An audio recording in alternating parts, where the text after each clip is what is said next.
Hey yo, how you guys doing this evening? All right, let's see. Chris B, thumbnails the discount evil eye. Yes, it really is. Let's see. I should see the friends that come out will work when they need cars repaired. What's up? Got the reminder. Set won't pop in for a little while. What's going on, Rich? Hope everything is well. Hey yo, the evil eye says, say what? Discount. Definitely have Berry Hill says Taylor from Berry Hill Barbecue says definitely have a story about this. Uh, Non-existent discounts being asked about. Yared says, "Hi everyone, hey Dash, what up? Discount the money. I'll let you know when it's enough." I like that one. I like that one, Jimmy. He said, "Discount the money. Go ahead, I'll tell you when to stop. Keep on counting." Oh. Hmm. Mm. So I had someone ask about this in the comments in the wing video, so the last video. Frio, hey yo, what's going on? Yes, we are all good. Grumpus actually got here at a decent time. Yeah, man, but you know, it's fine if you're here early, if you're here late, just as long as you get here. KB, what's going on? Uh-huh. I mean, I'm not gonna hold it against you. Uh, what's up, Kenny? How you doing this evening? Corey, how you doing? Cool topic. I just asked you this question, Corey. You were the inspiration of this live stream, or for this live stream, because I've talked about it in the past, but obviously not everyone saw my reply to you, and I wanted to like delve deeper into this, and this is it really is a pet peeve of mine. So, and I think I've talked about it in the past before that people who ask for discounts, that is definitely a pet peeve. So I'm actually going to try to find your comment, and then I want to read not only your comment, but I want to read my reply.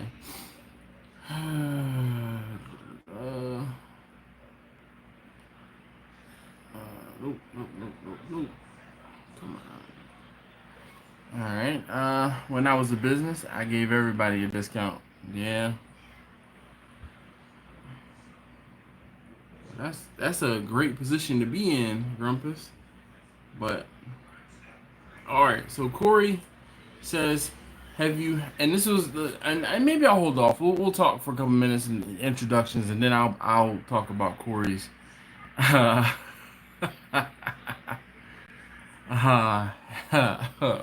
we'll talk about Corey's comment or question. So KB says, "How much for just one rib?" Harold Fleming says, "Waving Philly in the house. What's going on?" I'd get up and go get one of my Eagles hats, but I don't feel like getting up. I'm to be completely honest. It's hot and I'm tired. So I'm gonna be yawning early in this video because I'm hot and I'm tired. Harold, where in Philadelphia are you? You know, might know I grew up in Philadelphia, so might not know, but yeah, and I'm not sure if I remember if I've asked you before. Gerald says, "What's up from Glen Burnie? Last week I lost power talking to you. I would like to get together and pick your brain about selling barbecue." Well, Gerald, if we can work that out, we can work that out. He said, well, Christopher said, "One rib, get out." It's a pet peeve of mine as well, especially when you do it for fun and love and not the money. Dude, Kenny, yeah, I already know. Darian says, "Evening, Kenny. You know what? Thank you for popping on and hanging out, man. You've been here on the live streams for a couple weeks, man. I definitely appreciate it." Remember says keywords when I was a business. Lou Calamadas from Sweet Lou's Barbecue, New Jersey says, "Hey yo, what's going? What is going, Dash?" He's a gym teacher, I think, not an English teacher, so we'll let it slide. And he's probably finished with school. Says, "Good evening, my friend." Richard from our new barbecue, what's up? How you doing this evening? Marcus says, "Good evening." Harold says, "I know from North." All right, I grew up in Mount Airy though, so you know, I went to school in North Philly, but I grew up in Mount Airy. Everybody wants a discount. Gerald says, "Even me." Hey, well, I appreciate it, Kenny. I really do. No BS.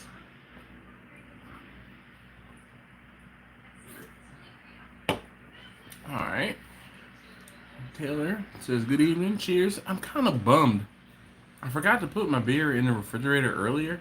So at about 7 o'clock, I put some beers in the freezer and they're not cold. And this was the only one that was left in the refrigerator. I've told you guys before, like if I don't get a good night's sleep the night before the live stream, I'll be like this at like 9:30. So I said, okay, well, I'm not going to drink anything hard liquor that'll put me to sleep. I'll drink some beer tonight. And yeah, I forgot to put the beer in the refrigerator. Tremel says, sup, Dash? So just dropping by to drop a like. I'll watch the repost. Well, I appreciate that. Tony Love the second, good channel, he says. Well, thank you. Good comment. I found a Holy Grail brisket still marked at spike price. Oh, pre-spike price. And marked down. It was Destiny. Well, that's what's up. I hate autocorrect. Who says? Speed chill, napkin of water, wring it out, wrap beer, and freeze it for 10 minutes.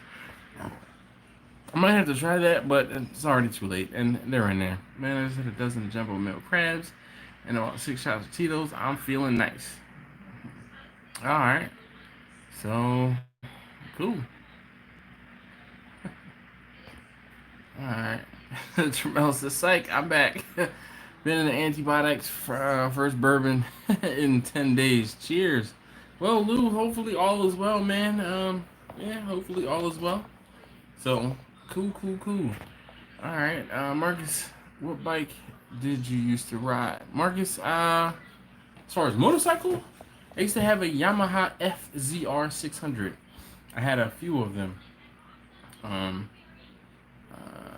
Yep. Customers be like $5.99 a pound. Good Lord, that's a lot of money. How much for a half a slice of brisket? Sure enough for you. Learning my new camera. Well, Rich, good luck with that, man. I'm trying to think. There's plenty of resources out there, especially on YouTube for your. I think you got a Canon, the M50. Already yawning. So sorry.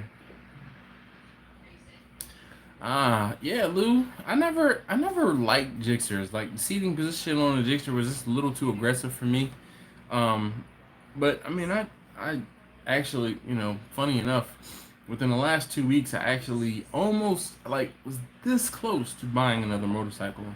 Kind of wanted the motorcycle. Really miss riding. The summers are the worst, and when I can hear cats ripping and running up and down the street, it's torturous at times. But my manager was getting rid of his bike. He had a full-on Dynaglide or Electric Glide or something, Harley, and I looked at it and the price was right, but I couldn't see myself on a cruiser. Actually looked at the MT-09, the Yamaha MT-09. I figured that was kind of like in between sport bike and upright tourer, but it wasn't like full fairing tourer. Cheap Pete from Living Color, Chris Rock, yeah. Love me smelling light. Question around licensing. Do you need food licensing inspections and all of that to cater barbecue like you're doing? 2Wiz222 or ZWiz 222. So here's the deal. This might be your first live or first one of these that you've been in or on. So the whole thing is the first hour I try to stay on topic. Usually it never really happens, but we kind of go on tangents here and there, but something like that I will try to save for the second hour of the live. But here's the thing, I don't talk about licensing and things like that because everywhere licensing is different. So I'm not going to give you or tell you what I had to do or the things that I have done specifically, because what pertains to you is you're going to have to do the legwork to find that out. I can't give you, it's just like getting a driver's license in one state. It's different from getting a driver's license in another state. So that's one of those things where you're going to have, once you start trying to find out what you need to do, the answers or the questions will reveal themselves, and the answers will put you down the path to ask the right questions or further questions. So hopefully that helps, and that's the reason why I don't talk about that, because you have to look it up for yourself. What I can tell you could get you in trouble. or what what could be right for your particular state, jurisdiction, county, city can be completely opposite from what folks do in my local area. So I don't talk about that. Watch YouTube and playing around with it. Yeah, right. Taylor says what catering? He gets it. Just a big fan of barbecue. Sharing and finding money. Yes. Nice. SXR. Back in my college days. Yeah. I just. I mean, it was a 600. I mean, it was my first bike. And it was a.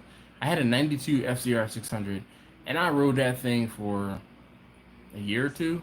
And I mean, I put a lot of miles on that bike, riding around. But the whole thing was when I lived in Philly, and then we moved. My now wife, and I moved outside of the city. We lived in Norristown, and I used to commute down the Blue Route from Norristown to where I worked in Clifton Heights.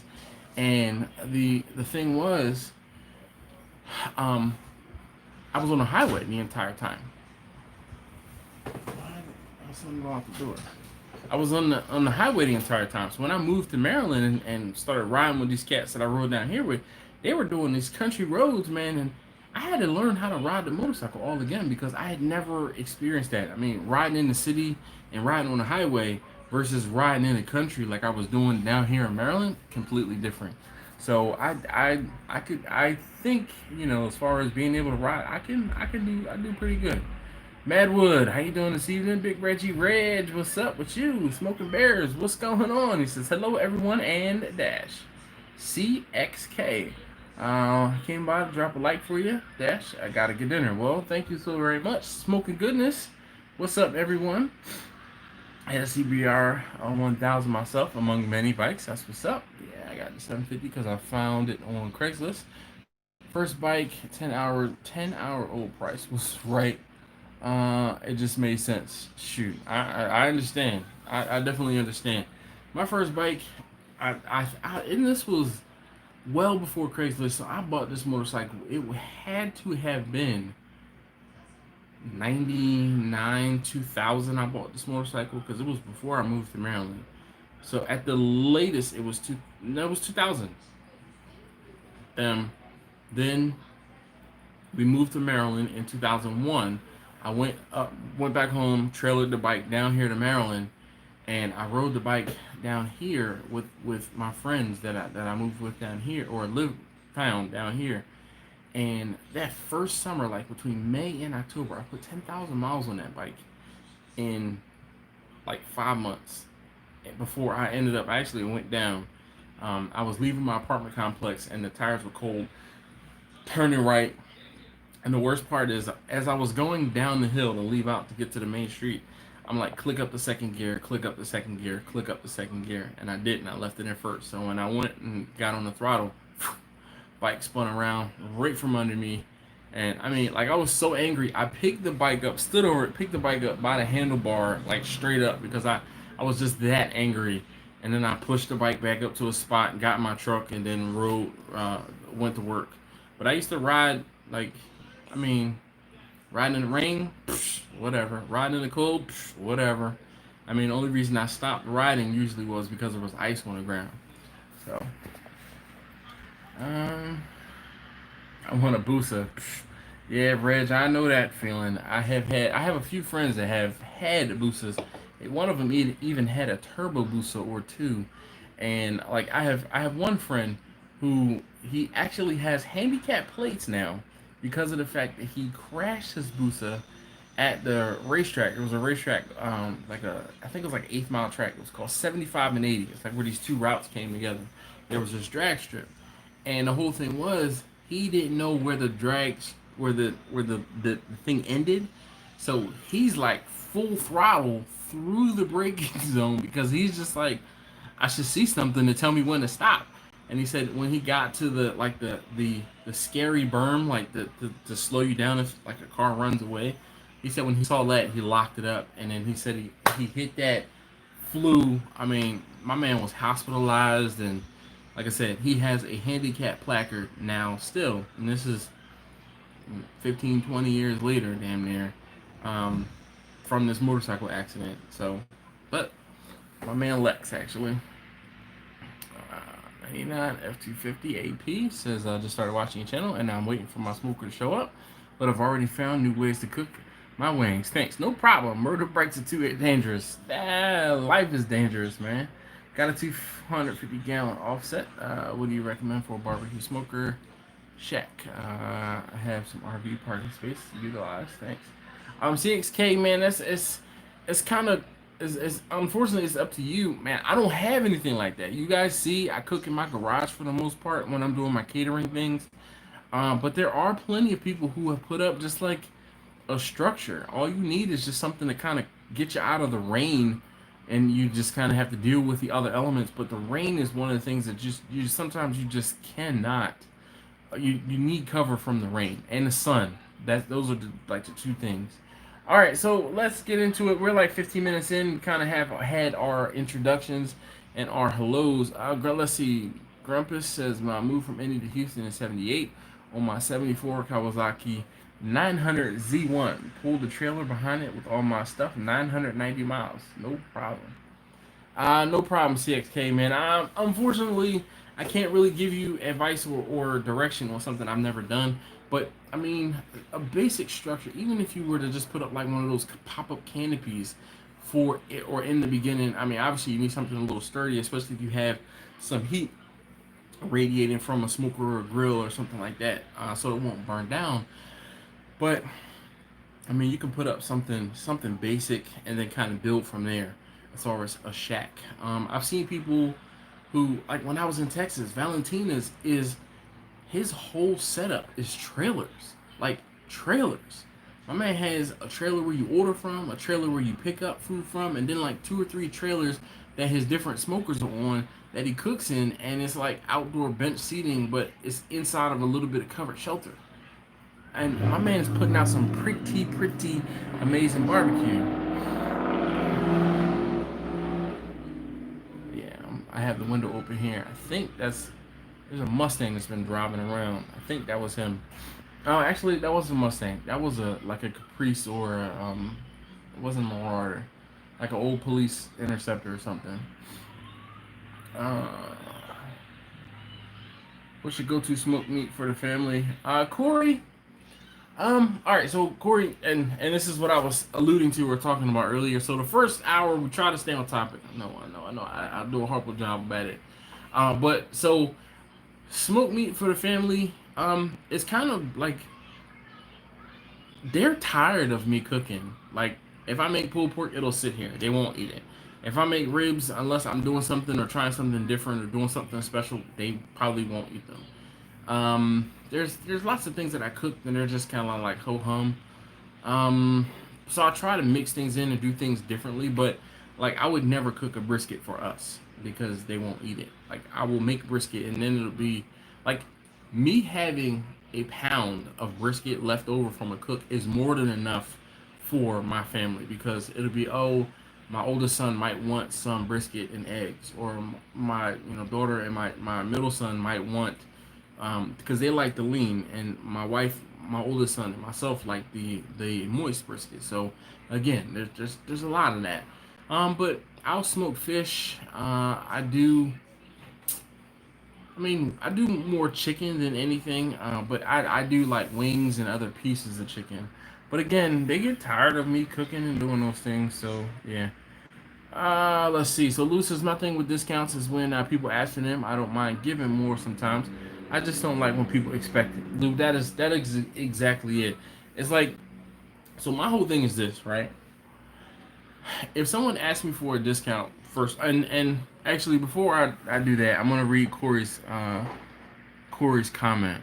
Right, it's great setup. Yes. Grumpus is drained all the way. Alright, so he's talking pop-up canopy with windbreaker size does the trick. Cooked in 35 miles this weekend. One of those about 20 minutes away.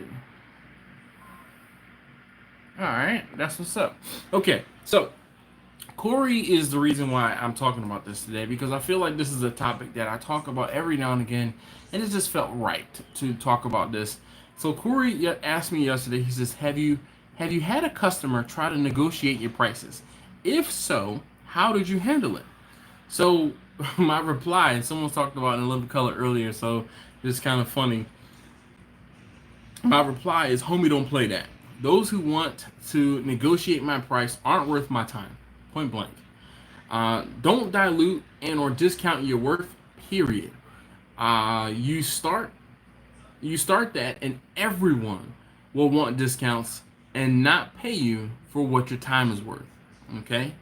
Then he replied and he said, thanks, bro, man. All right. And then my next reply to him was, now with that being said, don't get me wrong. There's some people you may want to do something special for, but those are the ones that are willing to pay full price and ask if if you're charging. So if I'm charging enough, you ever had people that just say, oh, all right, well, look, it's going to be $50.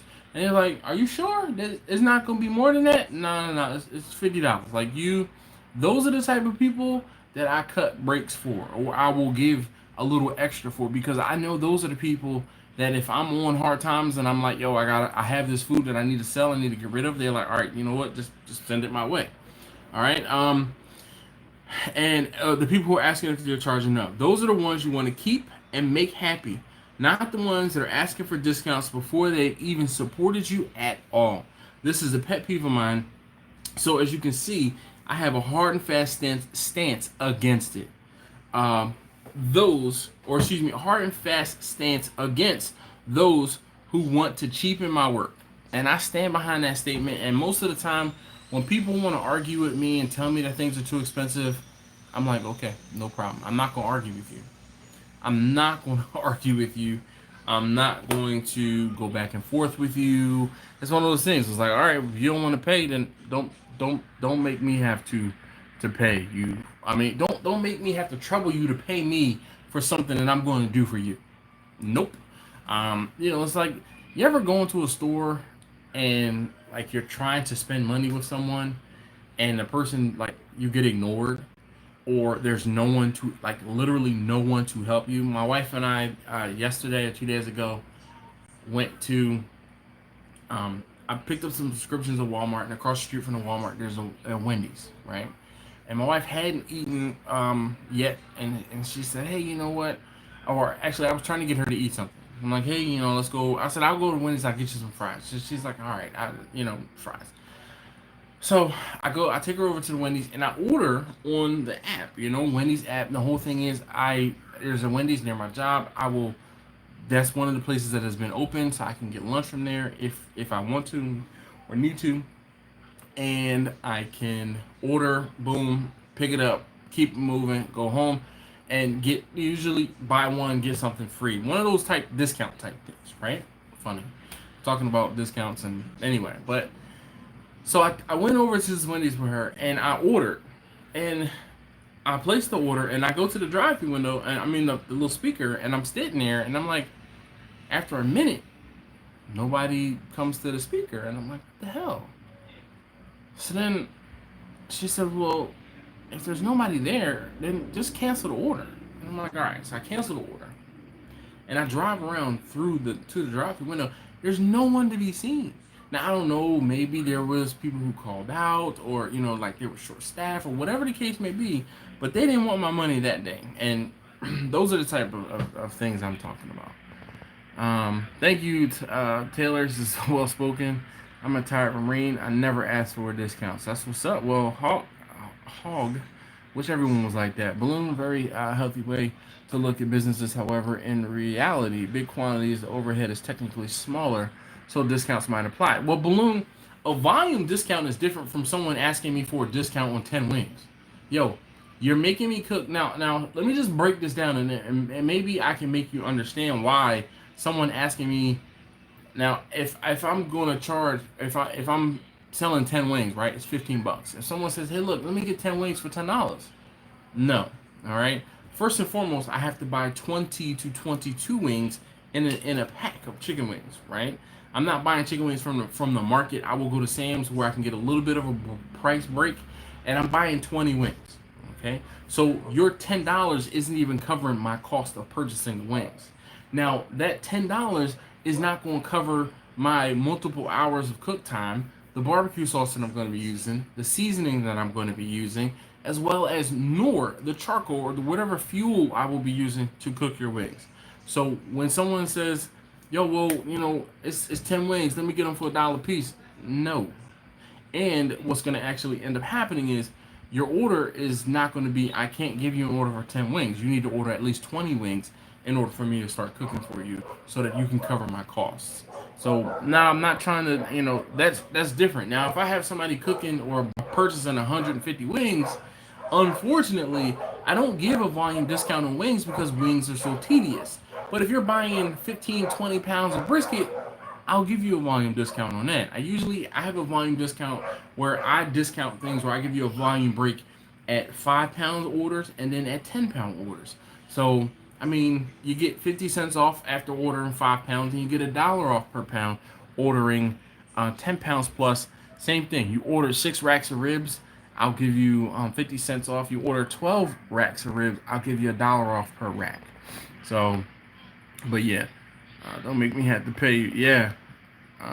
Sorry. Big Rome says, sorry it's late, man. Don't apologize, man. Look, I appreciate you willing to take the time to hang out. So you come in whenever you need to or feel a need or whenever you can. Taylor says, I work in academia, which is primarily funded by grants. When grants are running out, it's a special or it's a spend it or lose it situation.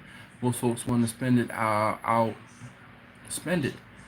to get something out for their remaining funds. Yeah, I understand. An investor agreed to send out his rent money with my lab. He told his ranking member to coordinate with us to sort out the details. He kept trying to invoke a first-time user discount. For what, man?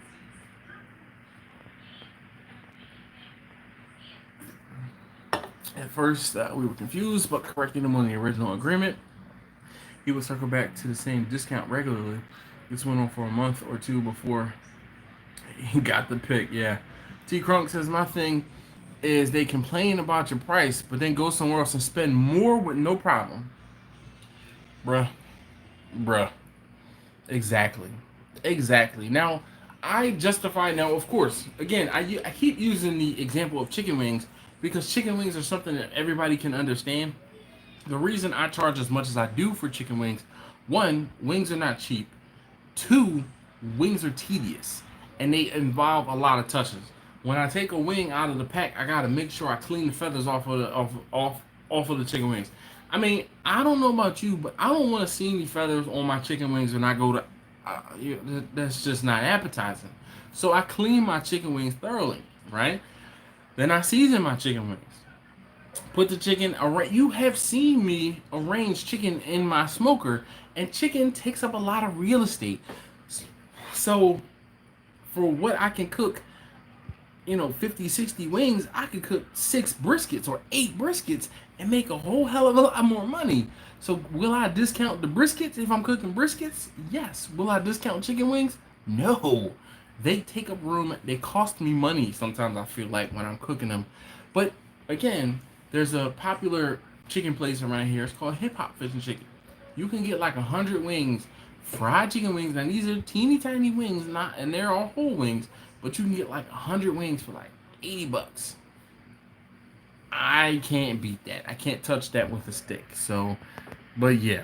Eric from Baracho Barbecue. Yo, what's going on with you? Troy says people always wanting to hook up. Oh my gosh, man. Bruh, you have no idea.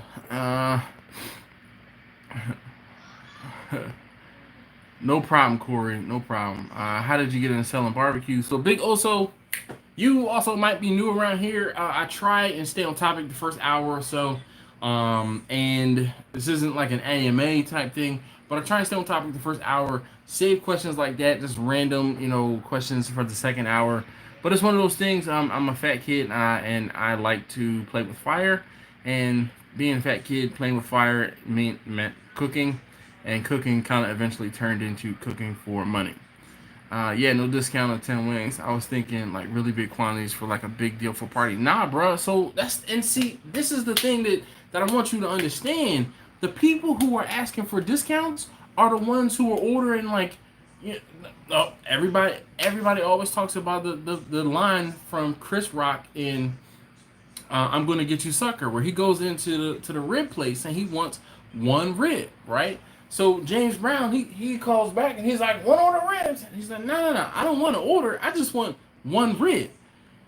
It's the people who want the smallest amount of quantity want the biggest discount. Now again, I will tell people up front, yo, you order 10 pounds plus of something. Order 10 pounds of chicken, 10 pounds of pork, 10 pounds of brisket. You get a volume discount, and that's something that I'll give you. But no, don't like. One of the parents from my middle son's class, actually she's a grandparent, she hit me up and she wanted a turkey and some salmon for Thanksgiving. And I don't, like, I knew who she was, but I didn't know her when she called me. And she called me, she says, hey, I'm such and such's grandmother. And I'm like, okay, hi. And she's like, hey, I wanted to order a turkey and salmon for Thanksgiving. And I was like, okay, well, turkey $65 plus delivery, and the salmon is $65, of course, and delivery. She's like, oh, I can't get a discount? This is the first time you're talking to me? I'm about to not cook for you at all, and you start talking about discounts, and I don't even really know who you are. This is what I'm talking about. And my whole demeanor changed. I was like, oh, hey, hey, how you doing? So it's going to be $65, plus $65 for the salmon. And then, where do you live? Oh, okay, all right, you're in the same zip code as I am, and then it's $5 for delivery. So you're looking at $135 plus tax for your order for Thanksgiving. Yep. So what I need from you is an email address, and then I will go ahead and get that out to you. And you can, if you want to proceed, I just need to know by this particular day. I said the cutoff for orders, and you have to be paid in full the Friday before Thanksgiving Thursday. All right. Okay. Thank you very much. You have a good evening. And that was that was the conversation almost verbatim. And like I said, she asked for a discount, and I was like, all right, now I'm all business. I'm not even playing with you, yo. If you want to buy the food, then you buy the food. But I'm not going to entertain the whole thought about giving you a discount. Yo, Terrence says people gotta remember you gotta live and provide for yours too, dude. That is one of the most underrated, understated things. People just don't realize when you are self-employed, you are that's it. There is no one else that can help you. And every dollar that you earn it either goes back into your business or it takes care of something that you have, man.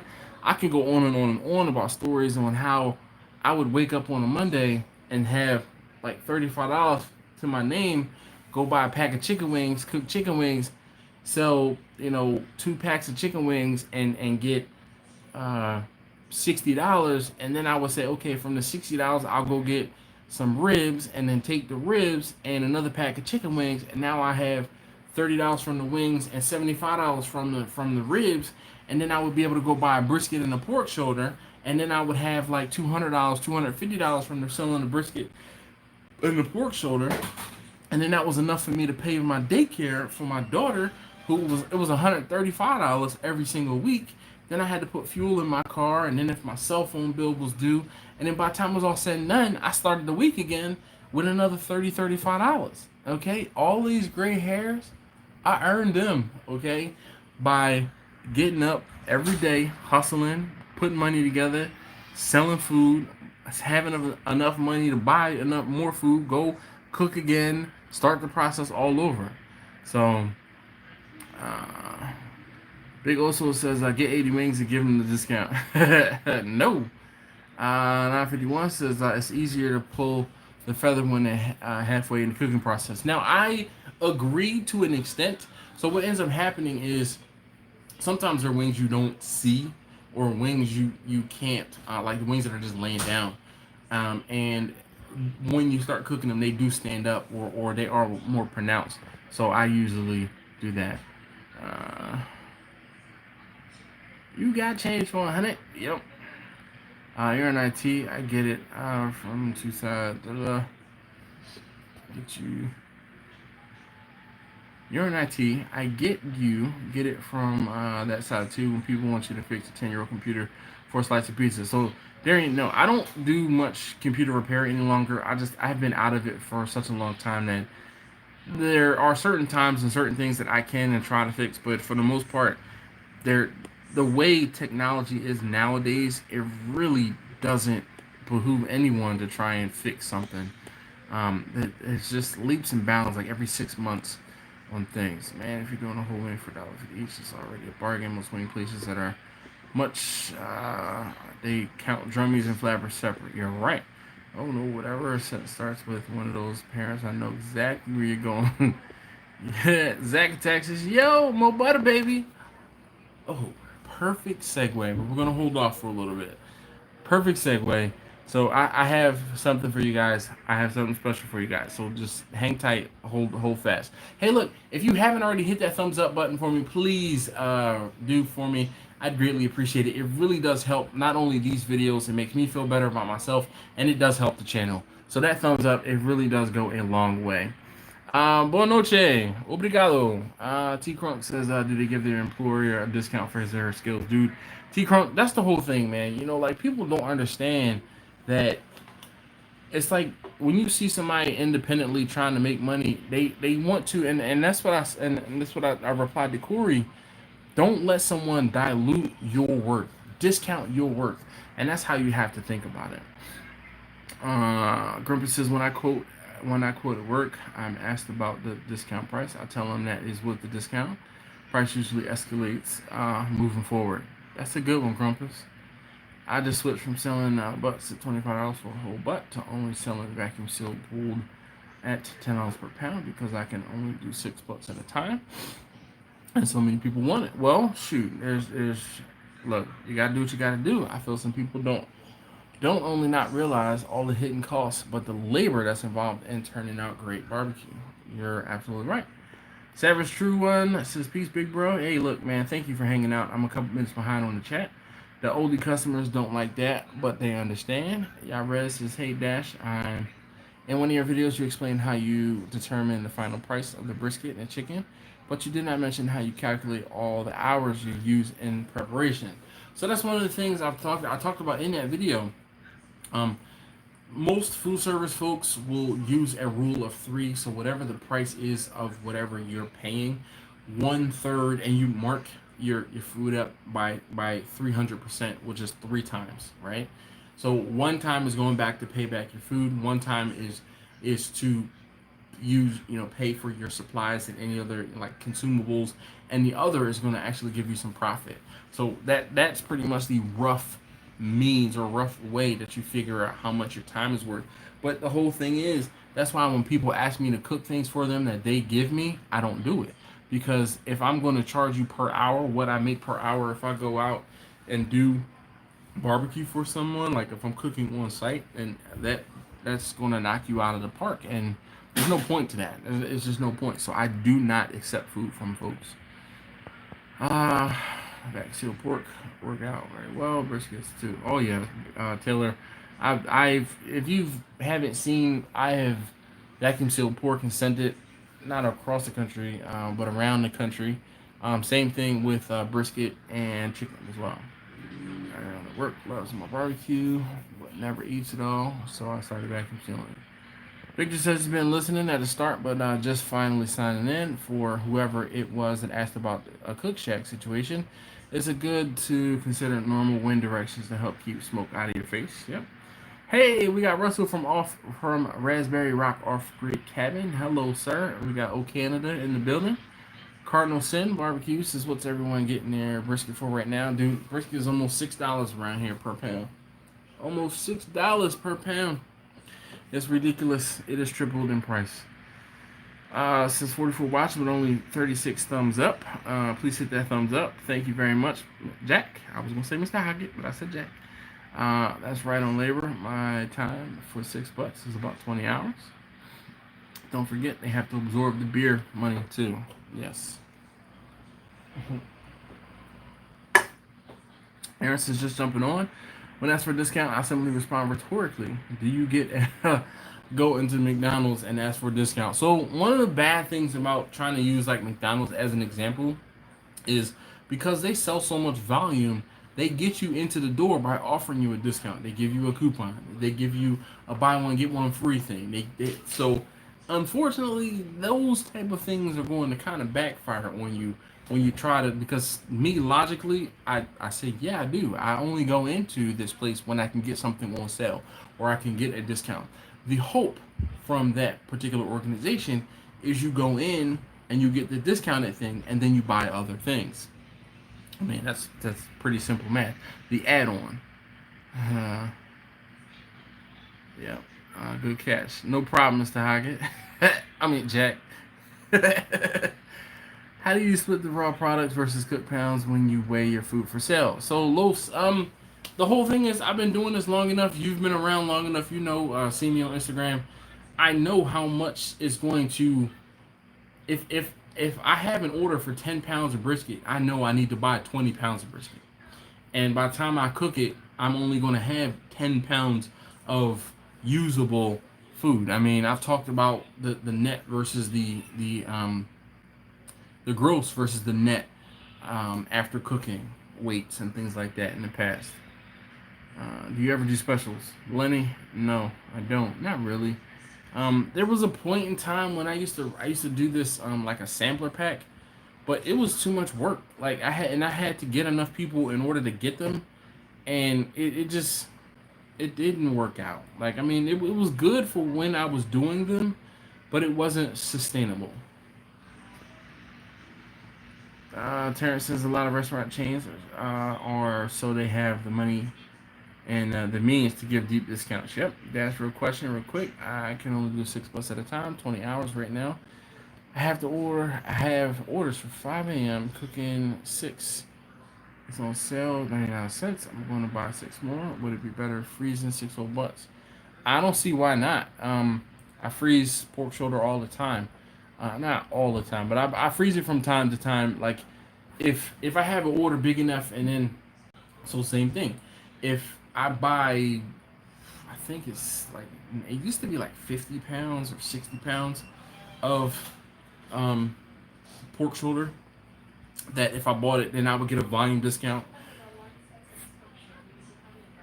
I used to get a volume discount for purchasing it. So what I would do is if I was purchasing enough to get close, I would buy an extra pack, an extra unit of it, and then I would just put that in the freezer so that I would be able to achieve that volume discount, and then I would just have it for one of the next times or the next time that someone placed the order and I had to cook some pork shoulder or brisket.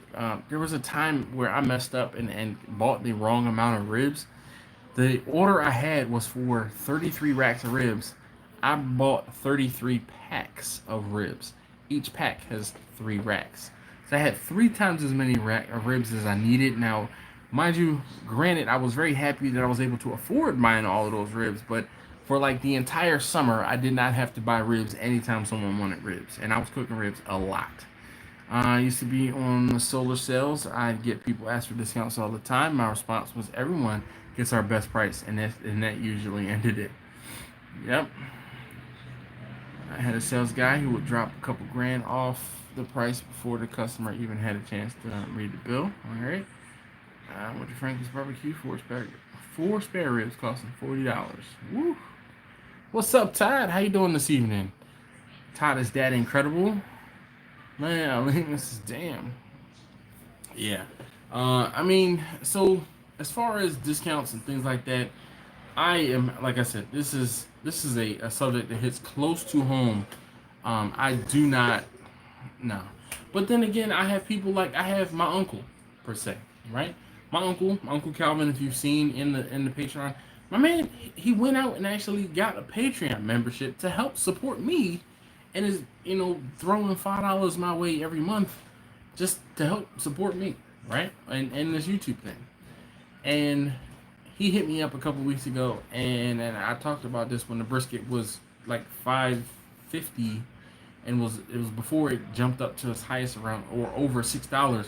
He's like, hey man, I need a brisket this weekend. I'm like, dude, brisket prices are crazy. He's like, well, I need a brisket. I don't care what it costs. I'm like, okay. So what I normally charge for a brisket that might cost me, brisket might cost me $50, right? I charge $125. Well, his brisket cost me, it was like $90. $95 for his brisket. And I said, he's like, well, how much is it going to be? I said $150. He's like, you sure? I'm like, yeah, it's 150. I said, it's for you. It's $150. He's like, all right. So, and that was it, you know. But again, one of those people who was like, are you sure you're charging me enough? Is one of those people where I'm not going to do that, because I know that if, I mean, he's supporting me other ways. He's helping me other ways. So you have to keep that in mind. Like I talked about, there was a woman for Thanksgiving who gave me some turkey wings, right? I'm thinking, she's like, oh hey, you know, can I trouble you and give you some turkey wings for you to smoke some, so we can try some smoked turkey wings? And I was like, oh yeah, sure, no problem. I'm expecting half a dozen turkey. Yo, she gave me like, actually I was expecting probably half a dozen, like 10 at the most. She gave me close to 20 wings, and they weren't just like, I mean, turkey wings. They were the flats, but it was still turkey wings. And I was like, I set myself up for this, because now the reason why I helped this lady out is because she was one of the moms on the basketball team, and she always looked out for us. So her son was a little older, is about the same size as my second son, right? So she's like, hey, you know, in the beginning of the year, she's like, listen, my son just graduated. We have all his uniforms that we can't use. Would you like them? Yeah, sure. So she gave me uniforms. She hooked me up with like a pair, like some basketball stuff, because her son is in basketball, as is mine. So I mean, I was expecting uniforms. She hooked me up and gave me a whole bunch of stuff, right? A whole bunch of clothes that were too small for him. So when she asked me to cook these wings for her, yo, she looked out for me. I'm gonna look out for her, but I'm going to remember that I need to be more specific. And see, that's the slippery slope. When you start trying to let people do things for people, they want to take them out. All right, so you got to be careful. Marcus says he's been in Austin for 22 years and still haven't had Franklin's. Evil 19 says, hello, Dash recent subscriber. I just got in the catering for barbecue, and I'm loving all the content you provide. Much blessings, brother. Thank you very much. What if someone tips you? Do you remember it for next time? Lou, I do. Okay, so speaking of tipping, the lady who wanted me to cook the spare ribs, okay, I told her the spare ribs, a rack of spares or a slab of spares, was going to be $35. All right. The last time she got spares was Memorial Day. Not Memorial Day, was it? It was Mother's Day. Um, and she came past the house to pick up her ribs, and I handed her ribs, and she goes to give me $50, and I'm like, whoa. I'm like, I told you 35, right? She's like, yeah, I know. I said, look, take this $10, hold on to it for the next time. I'm like, I'm so very appreciative that you always always order, and it's never an issue, and you hit me up, and boom, you get me to cooking. I said, I'm so very appreciative. Here, happy Mother's Day. Take this $10 back, right? I don't need this $10, right?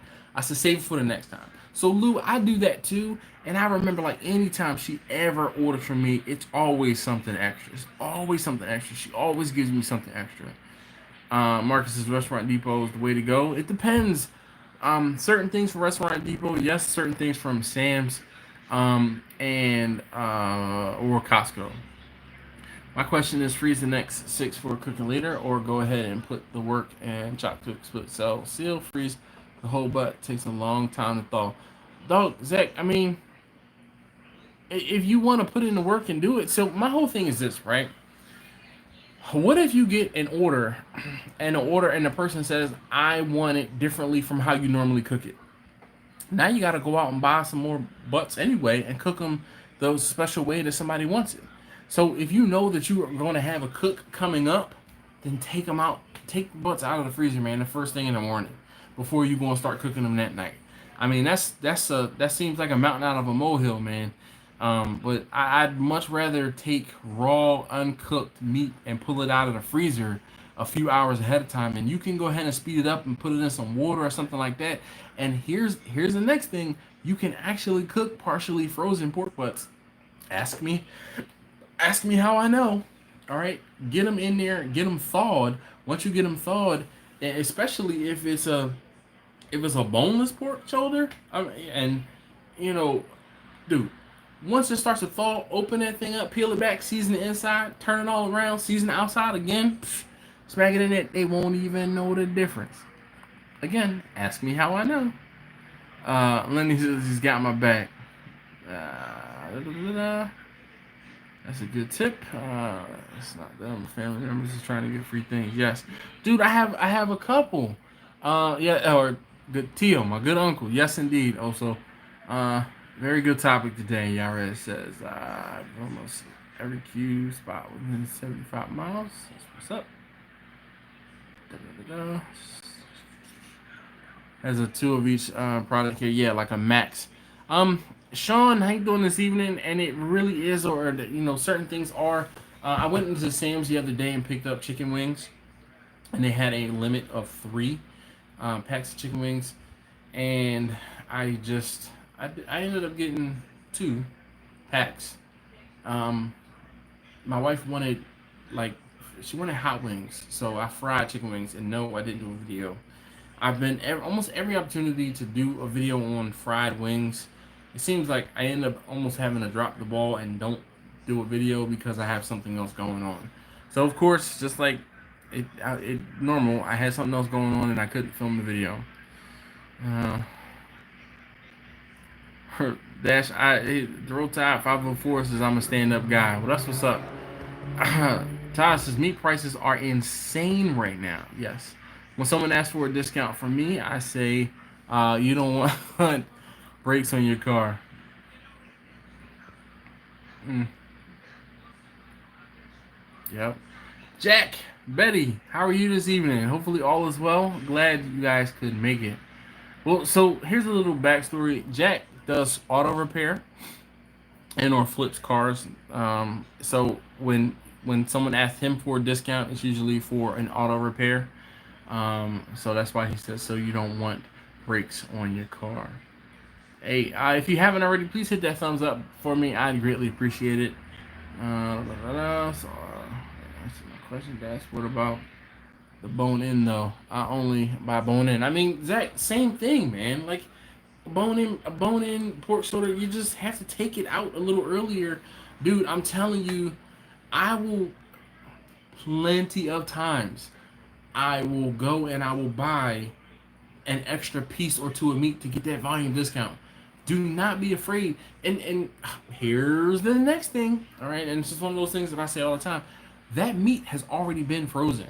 Okay, it probably came to you frozen. There have been plenty of times where I'll buy a case of meat and half of it is still damn frozen, and I gotta leave it out or open it up and kind of spread it out so that it'll thaw out so that I can cook it. I mean, putting some meat in a freezer, man, as long as you have the freezer space, it's not gonna hurt it. It's not gonna hurt it. Sometimes though, again, here's another scenario. Let's say you cook 6 butts and you put half of it in freezer bags or vacuum seal it and you put it in the freezer. What happens if you don't get the seal right? And then that meat gets like freezer burnt, okay? And it's like it's junk and you have to throw it away. You can't use it. Then you gotta go buy more meat anyway. Now, if you get a piece of meat that you put in the freezer, like from a cryovac or from a new pack, and there's a piece of it that's like burnt, like freezer burnt, you can cut that away and still salvage a lot of that meat if necessary. So, I mean, just to me, man, don't be afraid of freezing. Like I said, there was a cook I did not too long ago, and the whole thing was, I went to a restaurant depot to try to find briskets, and I told you guys about this, and I bought briskets, but the whole thing was the cook, like the weights for the cooks that I needed or the amount of food that I needed for the cook. I bought 4 or 5 smaller briskets, like 13-pound briskets, and then but if I would have bought 4 bigger briskets, 15-pound briskets, like I was selling whole briskets, that would have fulfilled the order much easier. So I bought 4 briskets, 4 smaller briskets, and then I was able to find bigger briskets. So then I went out and bought the bigger briskets, and I just saved the smaller briskets for smaller orders. Because I mean, again, if I have a whole, like 2 whole brisket orders and a 6-pound order or 7-pound order, then I know, okay, I need a whole brisket and this, and it was just the way that it worked out where I couldn't find the briskets that I needed, so I bought something so I would have something. But then I was kind of like, all right, you know what? Let me go out and look one more time. And then when I went out the one last time, I was able to find the briskets that I needed. So I just took the briskets that I had that were too small, put them in the freezer, and asked people wanted, hey, you know, I need 5 pounds of brisket. Okay, no problem. I got this 10-pound brisket in the freezer. No, you don't need to know that you're getting a whole brisket because your order's 5 pounds. You're getting 5 pounds of brisket. When I tell people you're getting a whole brisket, usually I start with about a 15-pound brisket, and that's about an 8 pounds of brisket that they get. So, you know, it's like 6 in one hand, half a dozen in the other. Can cook partially frozen bone in. I don't see why not, Zach. I mean, the whole thing is the bone. One of the reasons I don't cook bone because it takes longer. Start cooking boneless stuff, and oh my god, it is a game changer. You're gonna pay a little bit more for bone in pork shoulder, but the time saved in having to pull meat off of the bone is like, yeah, and the time saved from the fact that it doesn't take it cooks faster. It's a no brainer.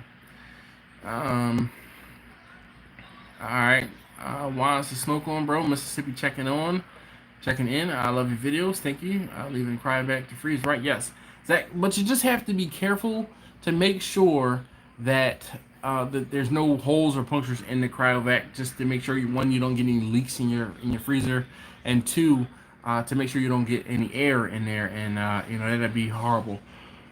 Julian says I double. Julian says I double seal my vacuum bags. Sometimes I do that as well. When I have exposed bone. Hey, can you hand me 2 beers out of the freezer, please? Thank you. Perfect timing. I was just getting ready to get up. Jamal says new subscriber out of Houston. Thanks for the tips and advice. No problem. Double seal. Never had an issue with being single, but to see ideas. Thank you very much. Taste test number 3. Hey, you know what? You can help me with this. Can you hand me that box right there, please? The whole thing. Can you lift it? Alright. Pull this up. Alright, you good? Come say hi to everybody. Alright, so we have taste tester number 3 here.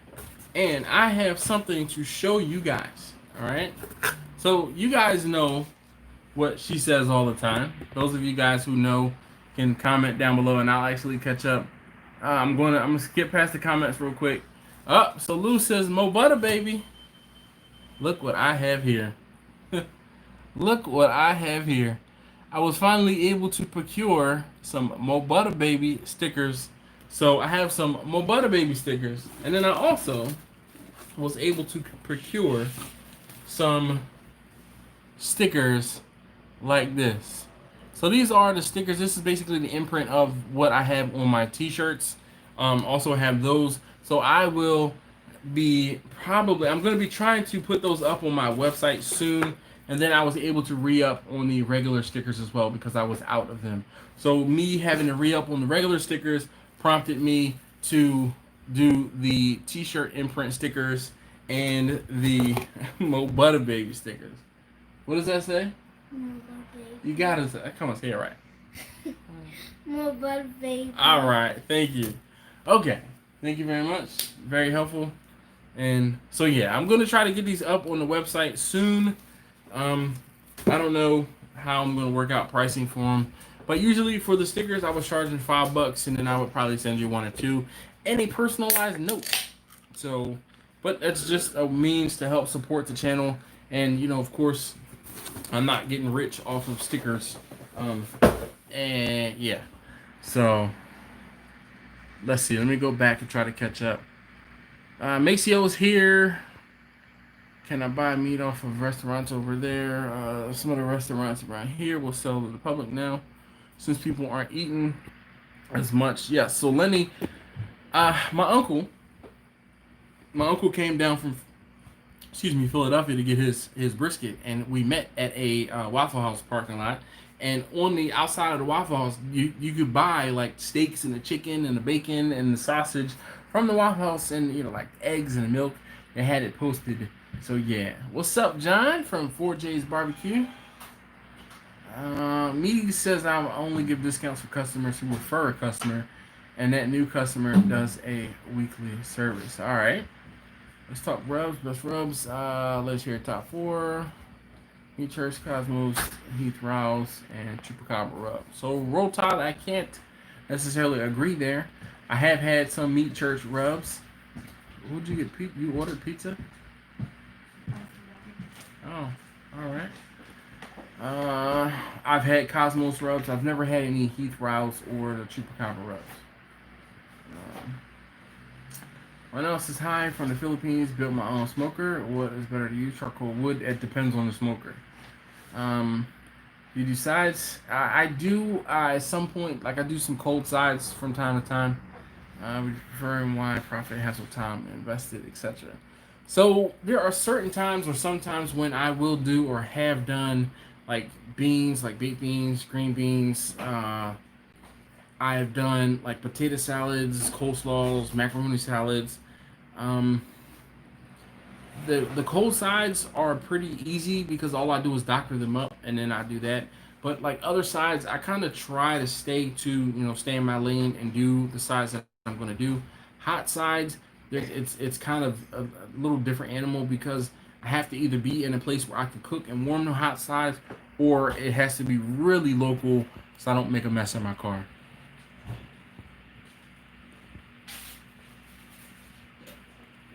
Don, how you doing this evening? Fantasy Barbecue says, "Hey yo." Brian says, "I'm on my way home. Had to stop for a margarita or three." Huh. If you run out of chicken, use rabbits or goat meat. Well, thank goodness I have not had to do that. But I will keep that or take that under advisement. Thank you so very much. Let's see here. Let's open up.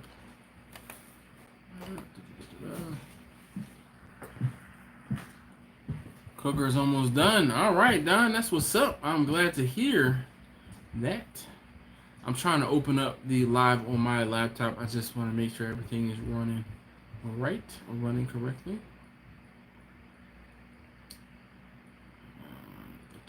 And I'm going to hurry up and mute this once it started playing. Like I said, I just want to make sure that I try and keep it up on my laptop so that I can make sure that all is well on the live stream and I didn't open it up and I'm just thinking about it. Keep it up on my laptop. Alright, so okay. Now so that's how do I handle my old school customers that I usually do a whole butt for if I switch to only vacuum per pound. Just tell them I'm doing this. This is how I'm changing it. Just I mean, you're going to get pushback. Expect it. Deal with it. Overcome. Oh my gosh, come on. Hold on 1 second.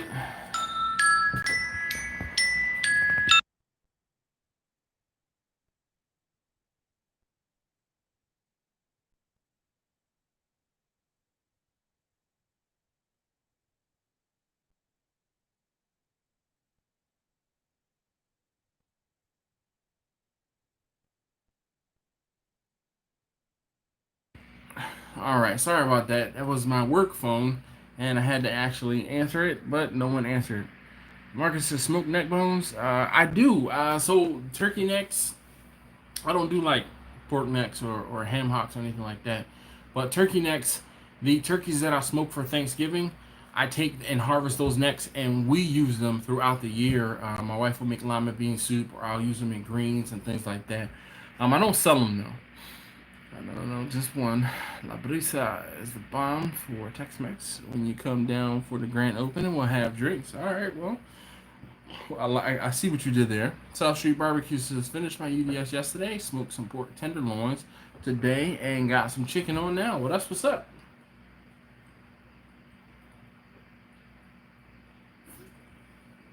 Oh, man. 50 of you guys hanging out and 50 thumbs up. If you haven't hit that thumbs up, oh, actually, it just jumped up. If you haven't hit that thumbs up for me, I would greatly appreciate it. Doesn't cost you anything, and it really does help. Not only these videos, it really does make me feel better about myself for doing and going live. I want to expand and try brisket. Any advice for a first brisket on a GMG? So, add some moisture to the cook chamber. The pellet grills, one of the things that most people don't realize is the pellet grills are convection. Convection equals a drier atmosphere, and the cook will probably take less time. So use a good thermometer and keep track of the temperature of your brisket, and pretty much that's it. Joshua says, "Yo, hey from North Alabama, silly hey." So Silly Barbecue Life, how are you doing this evening? So you know what? I want to give a shout out to Silly Barbecue Life. So here's the thing. I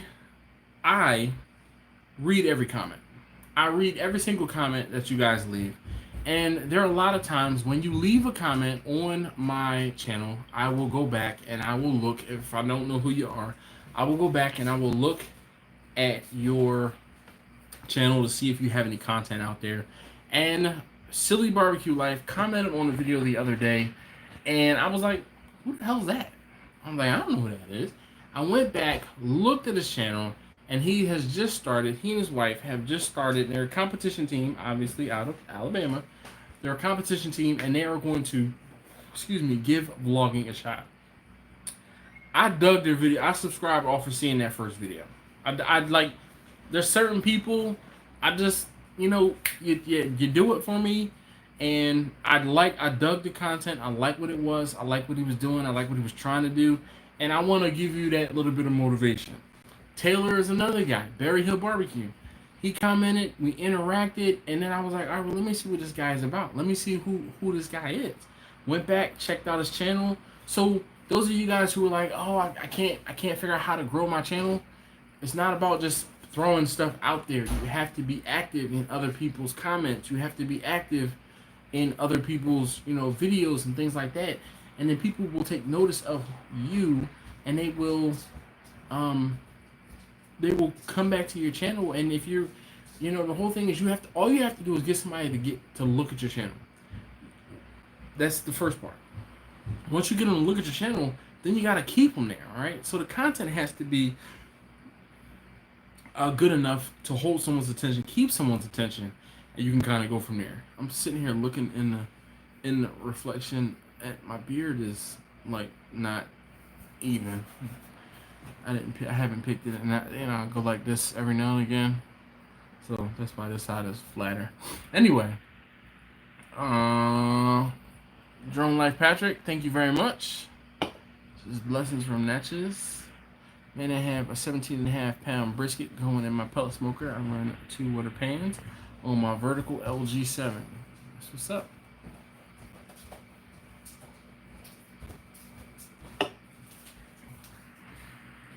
Zach says, if my cook rack is full, how can I add moisture?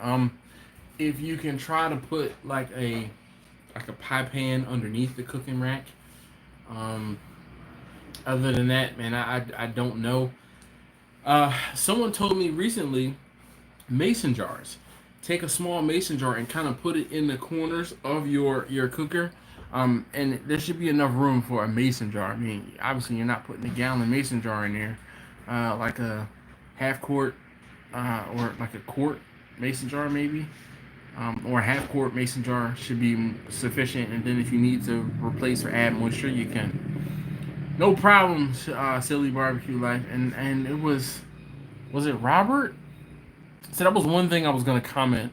The only thing that I would suggest, and you didn't do this, you never introduce yourself. You introduce your channel, but who are you?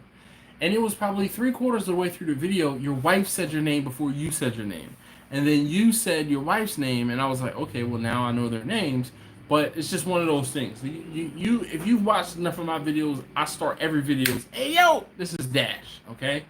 I'm going to, I want you to know who I am, all right? And boom, my little tagline is my tagline. But you have to figure out what you're going to say and, welcome people to your channel. Because here's the thing. Every one of your videos is going to be someone's first video that they see of yours. Now, I'm going to say that again. So I want you to let that sink in.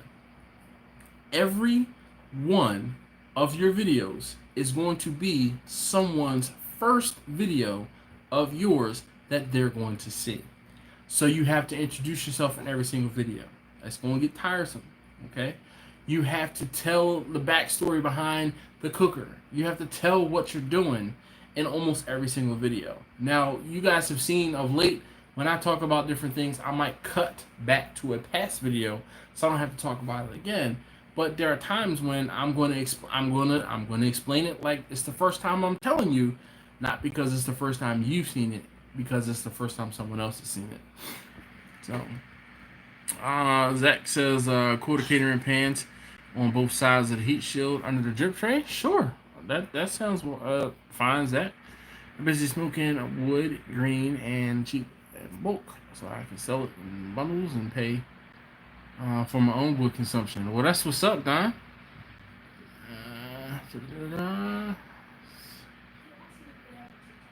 No. There's,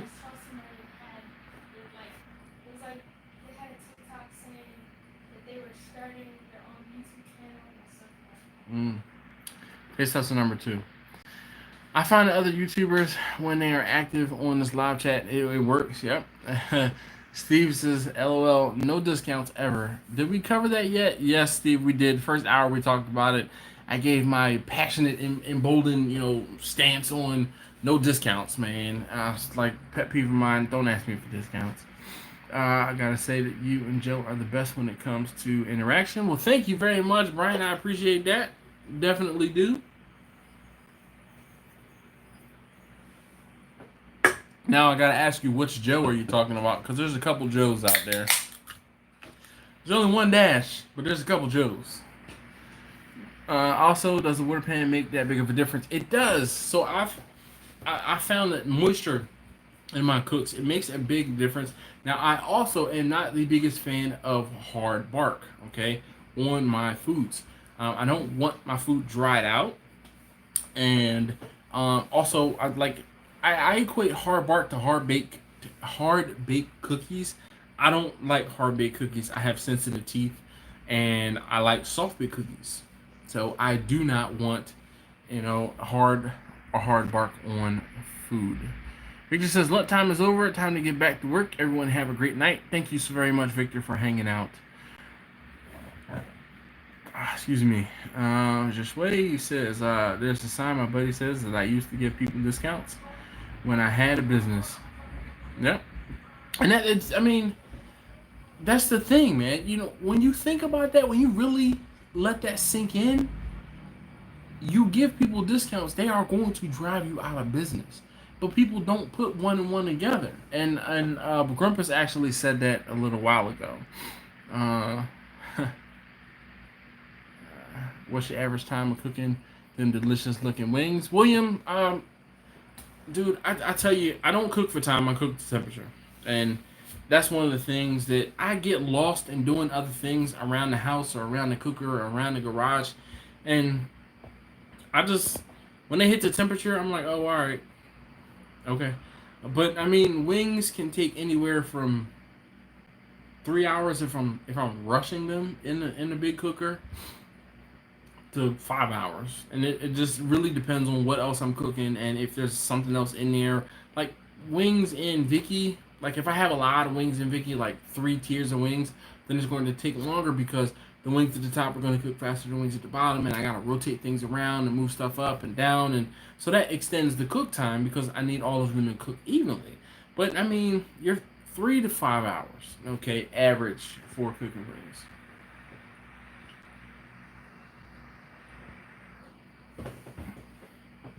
Oh, South Street Barbecue says, I love it when people ask me to cook free of charge because they'll tell everyone about it. Now, I am guilty of this, okay? But the whole thing is, you have to know and understand when word of mouth advertising is a good thing. If someone approaches you and they say, hey, I'm a social media influencer, okay? And you say, oh, really? Right? Where? And they say Instagram. And you say, oh, really? How many followers do you have?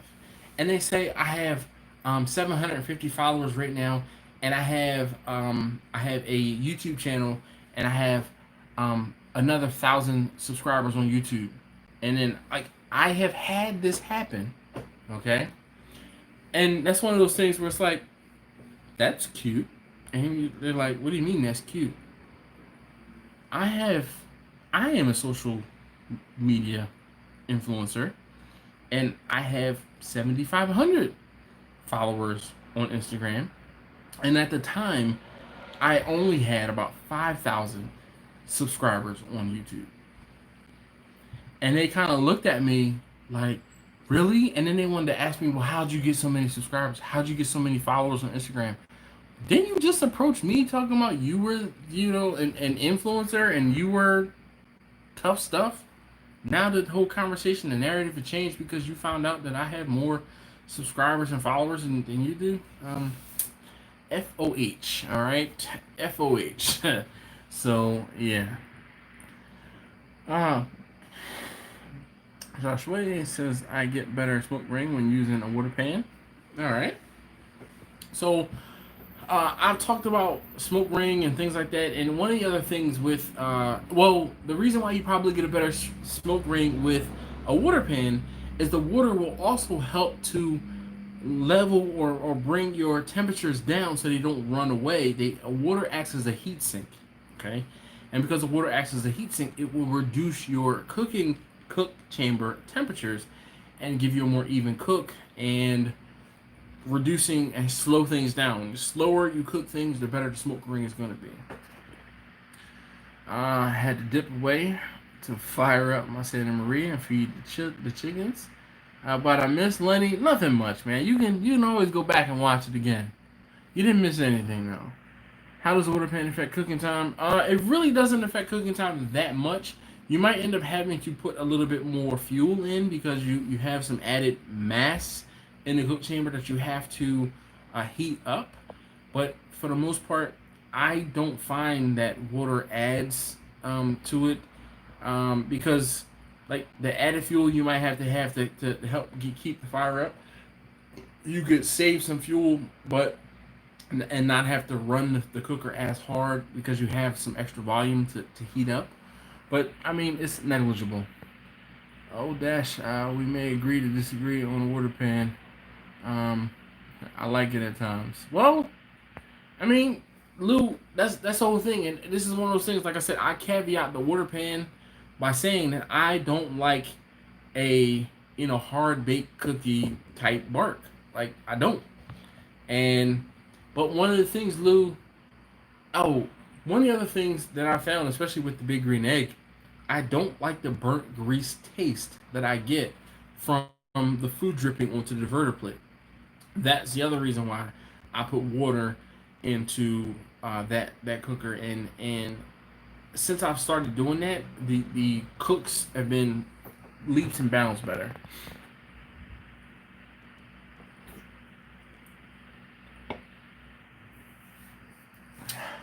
So Gerald says I would be interested in doing a friendly competition of a couple of cooks in the area to raise awareness or more for a good cause. Gerald, I'm not a big competition guy. I don't do competitions. It's nothing personal, and I would love to support whatever, but I'm not in the competitions, man. Even if it's for charity or for a good cause, I'm way too competitive, and that's not the type of barbecue I do. I do backyard barbecue. I know better. The only competition I've gotten into, and the reason why is because you guys pushed me to do the SCA events, and I'm kind of kicking myself for doing the SCA events because now, of course, I'm not hooked, but I want to do better. I want to do better, and they're not. I mean, they still take up an entire day, the SCA event, but they're fun. They're fun. The bigger competitions. Sorry, man. I will come and hang out. But I can't. I do not want to cook. That keeps the cooking chamber humid and helps even out the temps in my smoker. That's what he says. I'll smoke wings for 45 minutes and then throw them in a deep fryer to finish. But I smoke the wings entirely. William, thank you very much. I have cooked this weekend. I'll try it. Well, perfect. Taylor says Dash and Vicky is the top where the false wall ends the hottest in your experience. Yes, I've been noticing a gradient in reverse flow. Yes, so definitely Taylor, and I've talked about it before. Where that's when I say there's 4 racks in Vicky. I usually only use the bottom 3 because the heat that comes from the top of that smoker is just too intense. Now, there are times if I'm cooking chicken wings, that's like the only exception as to when I will use that top rack chicken wings, because chicken wings can stand to be cooked hotter and faster. But other than that, like if I have to do briskets, I will stack 2 briskets like this together. Excuse me, like this together, as opposed to cooking a brisket on the top. That's why I just will not do it. It will burn that brisket. So, Steven, good evening. That's good evening. Good evening, you beautiful, beautiful folks. I've done one cook for a very reduced price, and that was for our local chamber of commerce, where all of the members were having a dinner. I lost count of the jobs I got from that one. But see, you know what, South Street Barbecue, there are times when you know you're going to take a loss and do something for someone, but the return on that sweat equity investment is well worth it. Now, should you do every single cook that way? No. But I mean, it's one of those things where my hard and fast rule is to not give discounts, right? But there are times when you have to be flexible and understanding and know that, yo, if I do this for this particular organization or this group of people at a reduced price, I will get more business from it. And they are going to pay full price, trust and believe, then it's worth it.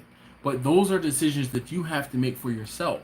Because if you start giving everyone one of those discounts, expecting to receive additional business, that's not how it's going to come out.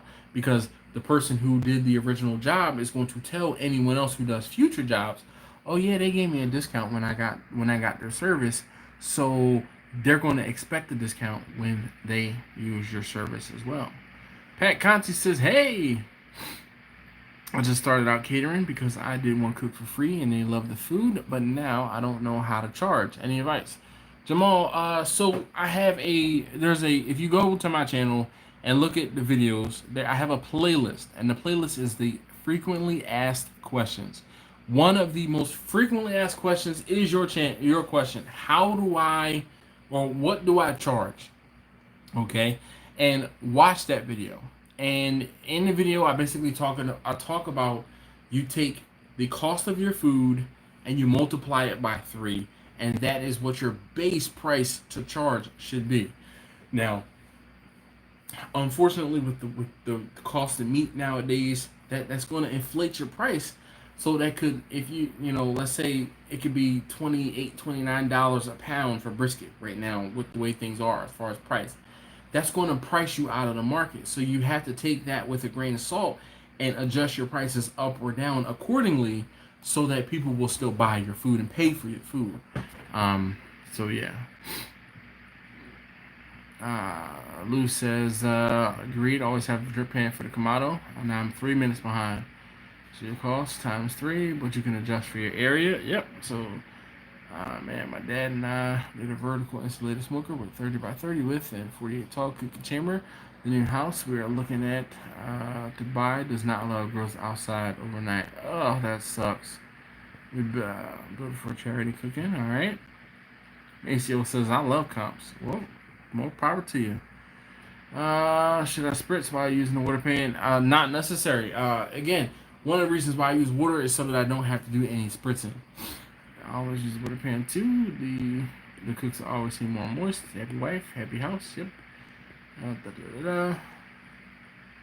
I'd be building a shed with ventilation, so technically you'd be indoors. I ain't like that way of thinking.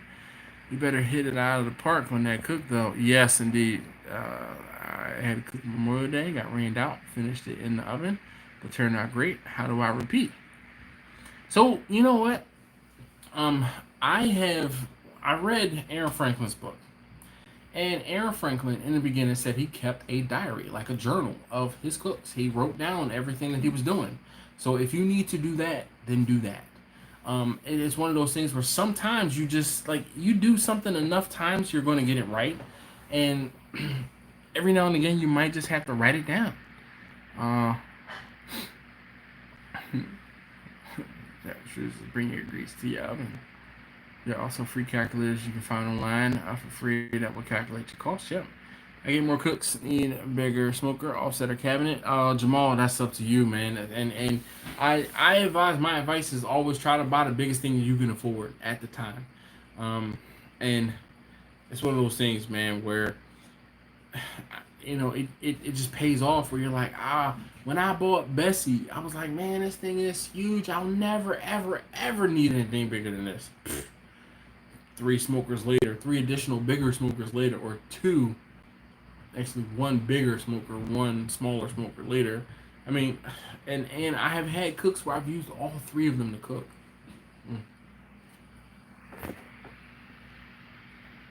Hey, thank you so very much, Steven. He put a link to the frequently asked questions playlist. And as I was saying it, I was trying to debate if I was going to try to look it up, but I was trying to stay engaged. So thank you so very much, Steven. I really do appreciate it. Soul of Thunder said, I've learned a hell of a lot in the last hour or so. Thank you all. Well, thank you. No BS, really, it's you guys, man. Like, you guys asked some really good, poignant questions, and the whole thing is all I can do is talk about my experiences. And fortunate for you guys, unfortunate for me, it's one of those things where, sink or swim. That's how I feel about it.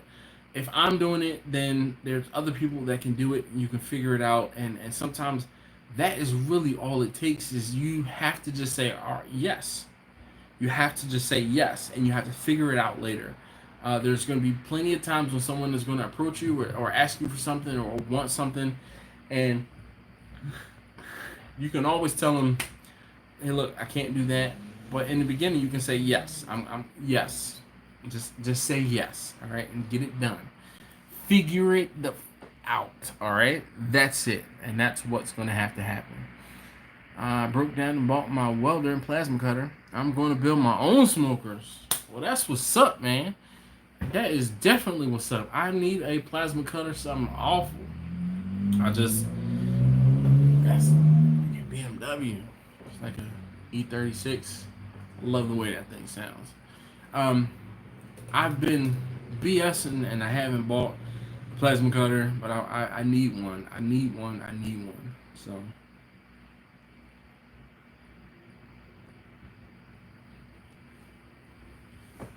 soon.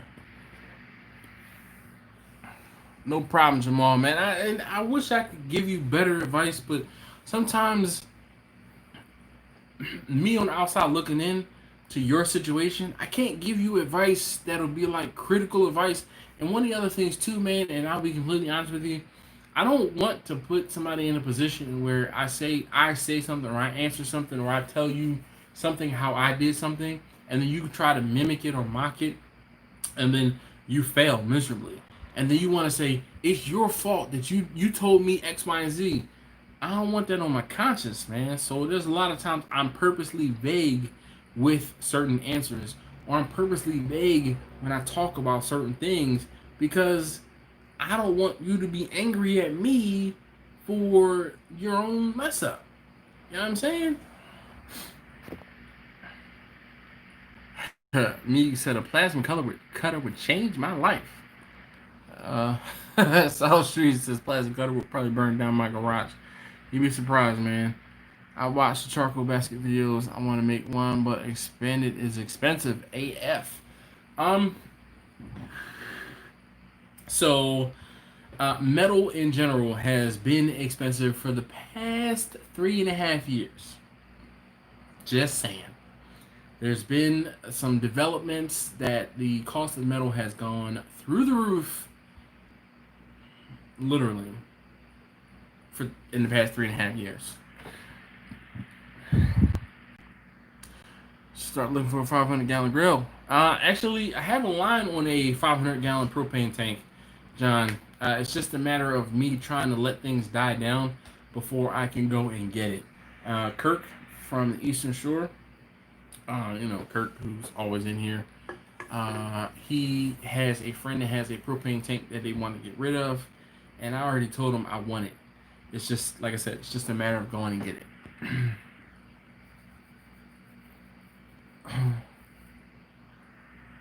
He says, sometimes I'm surprised Dash doesn't call a social. Call what a social? Please explain while I go get another beer or two.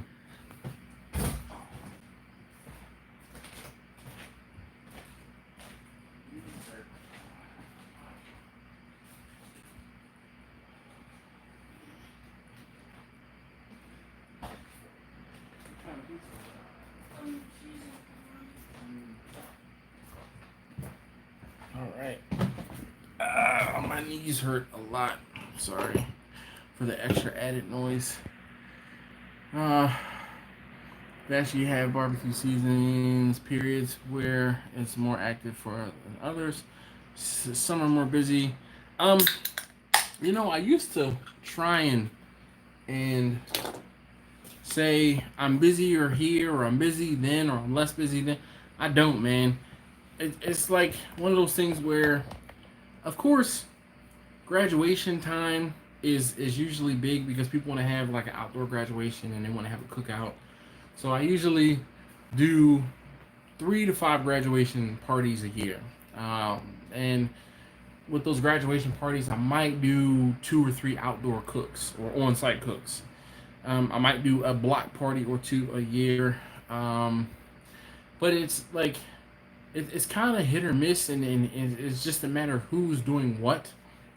Obviously, this year it's a fluke. I've had, and you guys see in my videos, I wear the shirts that have my company name on them almost exclusively.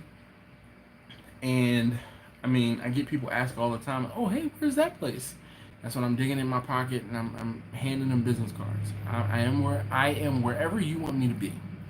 And they're like, "What do you mean?" I'm like, "I deliver." And they're like, "Oh, do you do this?" Yep. Turn over the back of the card. That tells you what I do. All right. But this year, obviously, for obvious reasons, it has just kind of come to a screeching halt. But I am still cooking. I'm just not doing a lot of cooking. Like I'm cooking on my own time right now. Like I'm actually enjoying the downtime. I'm enjoying the the I won't say inability, but the picking and the choosing of the cooks that I'm doing, if that makes sense. Like I'm not doing it because I have to. Thank goodness I'm gainfully employed and I don't have to worry about paycheck to paycheck type stuff. But I will tell you that when I do get some extra ducats from doing a cook, that is beautiful, a beautiful thing. But it's not dependent upon that.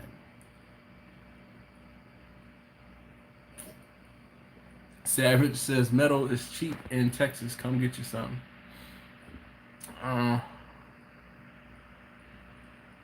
Hey yo, Dash. I'm out, but I have to agree. I've come from having one Weber kettle to 2 and an offset smoker. I've put together a great rub that my neighbors loves, and you were very much appreciated. Well, thank you very much, Jack. I really do appreciate it.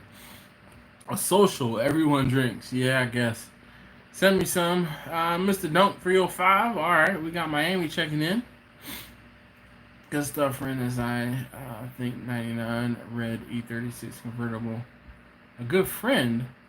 I think as a 99 red E36 convertible, he loves it. I'm not a big fan of convertibles, but I like E36s.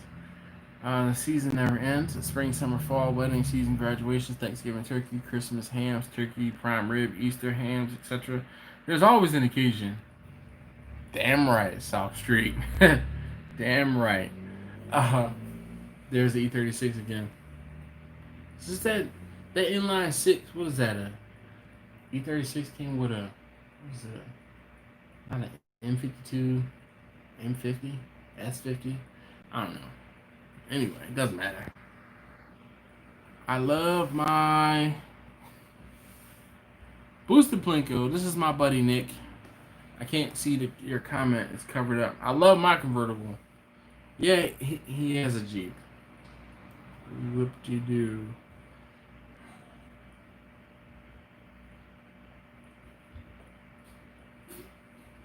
Nick, how are you doing these days, sir? Or how are you doing today? Just to top the doors off today. You still need a trailer for your motorcycle there, dude? That trailer's still sitting in my driveway. I love my motorcycle, Zach says. Speaking of this conversation has come full circle. We started talking earlier about how I was this close to buying a motorcycle. Hey, Soul of Thunder, thank you so very much for hanging out. If you haven't already, please hit that thumbs up on the way out. Yeah. Oh yeah, that's right. I forgot about that trailer. All right. No worries, Nick. Totally forgot about that box trailer. Love my bike as well. 69 Honda 350 Scrambler. Meeks, you know what? I have a coworker that has it's like a Scrambler, but it's a monkey bike, I think he calls it, or it's called a monkey. I don't know, but he loves that little thing. Smoker versus motorcycle. So Zach, what's so funny? My first motorcycle, actually, no, the first motorcycle I just sold because I was liquidating vehicles around my house. The second motorcycle I owned, I sold it to buy Bessie. Best investment I ever made. I bought the motorcycle for like $300. I used a 50-cent fuse to fix it and get it running. I rode it kind of around the neighborhood because I never got it registered because it wasn't 100%. And I sold it for a little over $1,000. And I took the proceeds from that sale of that motorcycle along with some cash on top, and I bought Bessie. So my first big smoker purchase, Bessie, was due in large part to a motorcycle. So I took that $300 investment and I sold it. I sold it back. I think it might have been for $1,100. I sold it for $1,100, and then like I said, I had to put cash on top, and then I bought Bessie, and I have made thousands of dollars from Bessie. Like, yeah, best investment I've ever made. Booster Plinko says, I'm about that Harley life now. Well, I was not there yet, dude. I was so close to buying that cruiser. I was very close. And my buddy told me, he's like, listen, I want you to have this bike. I said, I understand. I had the money for it and everything. Where are you going with that? Oh, it was upstairs. Oh, he put it in the refrigerator upstairs. Ah, okay. So, I had the money for it and everything. But it was just one of those things where I just couldn't see myself on that motorcycle. So, I passed on it, and he sold it like within the next week. Zach says, I miss my Harleys, man. I miss motorcycles, period. And I am a big sport bike guy. But I was looking at it's a Yamaha MT9, I think that's what it is. And I want that. That is the bike that I want. South Street Smoker says, I'll stick with my smokers. I never went over the handlebars of a smoker. Man, I could, there's only two types of riders: those that have been down and those that haven't been down yet. Man, if fiance rides bikes, part of me wants to join, but the other part of me is like you, thinking of another grill smoker, a bit slower speed. Dude, I'm telling you, Taylor.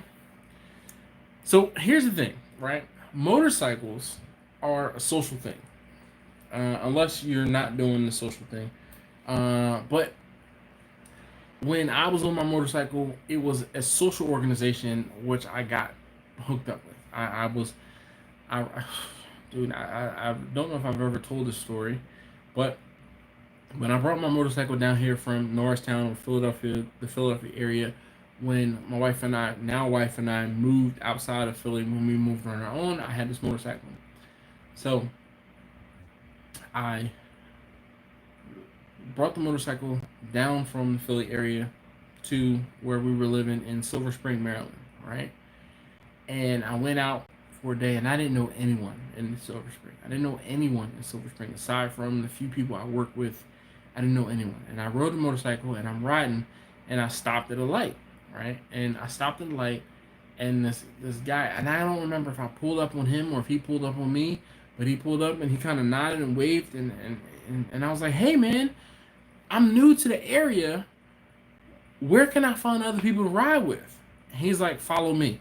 I'm like, okay. I don't know this guy, right? I follow him. So he takes me, on a little ride, and we go and we link up, and I vividly remember the two or three people who we met. The guy who I spoke to, his name was Frank, right? One of the other guys who we met, his name was William, right? Will, right? And then the other guy, like, I remember him, but I don't remember him. But it was three or four of them. And then I'm like standing there talking, and I'm like, yo, I just moved to Maryland a few months ago, and I'm new to the area, and I don't know anyone. Like, where can I, like, learn about or link up with other people who ride motorcycles? They're like, come to this Starbucks on Thursday nights, and I'm like, all right, cool, and hung out with them for a couple minutes, and then I kind of just rode somewhere, turned around, and then went back home, right? And then I went out on that Thursday night, and I hung out with them, and then that crew became like family, right? And I mean, like, seriously, I used to ride with them. I mean, I used to ride 500 and 600 mile days with cats from, and the crew we would call the Twist Club. All right, this was, right after Fight Club, and the first rule of Twist Club was there is no Twist Club, and we weren't a motorcycle gang or a, like a group or anything like that. It was a social thing, right? There was a website set up, and there was a forum, and we used to go and talk trash all during the day, like those of us who worked in jobs where we could be on the computer, talk trash all day long, talk about motorcycles all day long. And actually, if you go back and you look at my original YouTube user name, it's Dash TC. My nickname is Dash, and the TC, because Dash was of course taken, but the TC is because of the Twist Club. So, like, seriously, my channel, me getting on YouTube, was so that I could watch videos that were posted in the forum from the Twist Club forum. And yeah, it's just crazy how things come full circle sometimes. So me says my Aruba got canceled. Oh man, sorry to hear that. Me says my Gravely mower is my best investment. Bought it used, and now it's my full time business. The mower is 17 years old and still striping. That's what's up, man. Mr. Dunk says I have a 16-foot trailer with a 72 deep south reverse flow cabinet smoker mounted on the back of back Asian wok Middle Creek chicken flipper, 6-gallon Cajun fryer, and counter space, complete sink with hot water. Now that's what's up. So if you have a Meadow Creek smoker, did you come up to Pennsylvania and get that, or did someone put it on there for you and you took it down to Florida? I like sport bike too. My first sport bike was the Yamaha R3. Man, the R3, I don't know, man. I just, like, my wife actually. If you ever get a chance to meet her, talk to her. She actually rode for a quick second. That, like, the second summer we were down here in Maryland, she was she was trying to follow me, and she got her motorcycle endorsement. And a friend of mine who actually is from Austin, the Austin area, my friend Stacy, she sold us her 250. And, like, 250s, 300s, man, I know they have a place, but those are girls' bikes, man. You're gonna outgrow that thing so fast that it's just pointless. Get a 600. Yamahas are smooth. All right, I agree. Like I said, I started on the Yamaha FZR 600, so it was the predecessor to the R6 or the YZF6.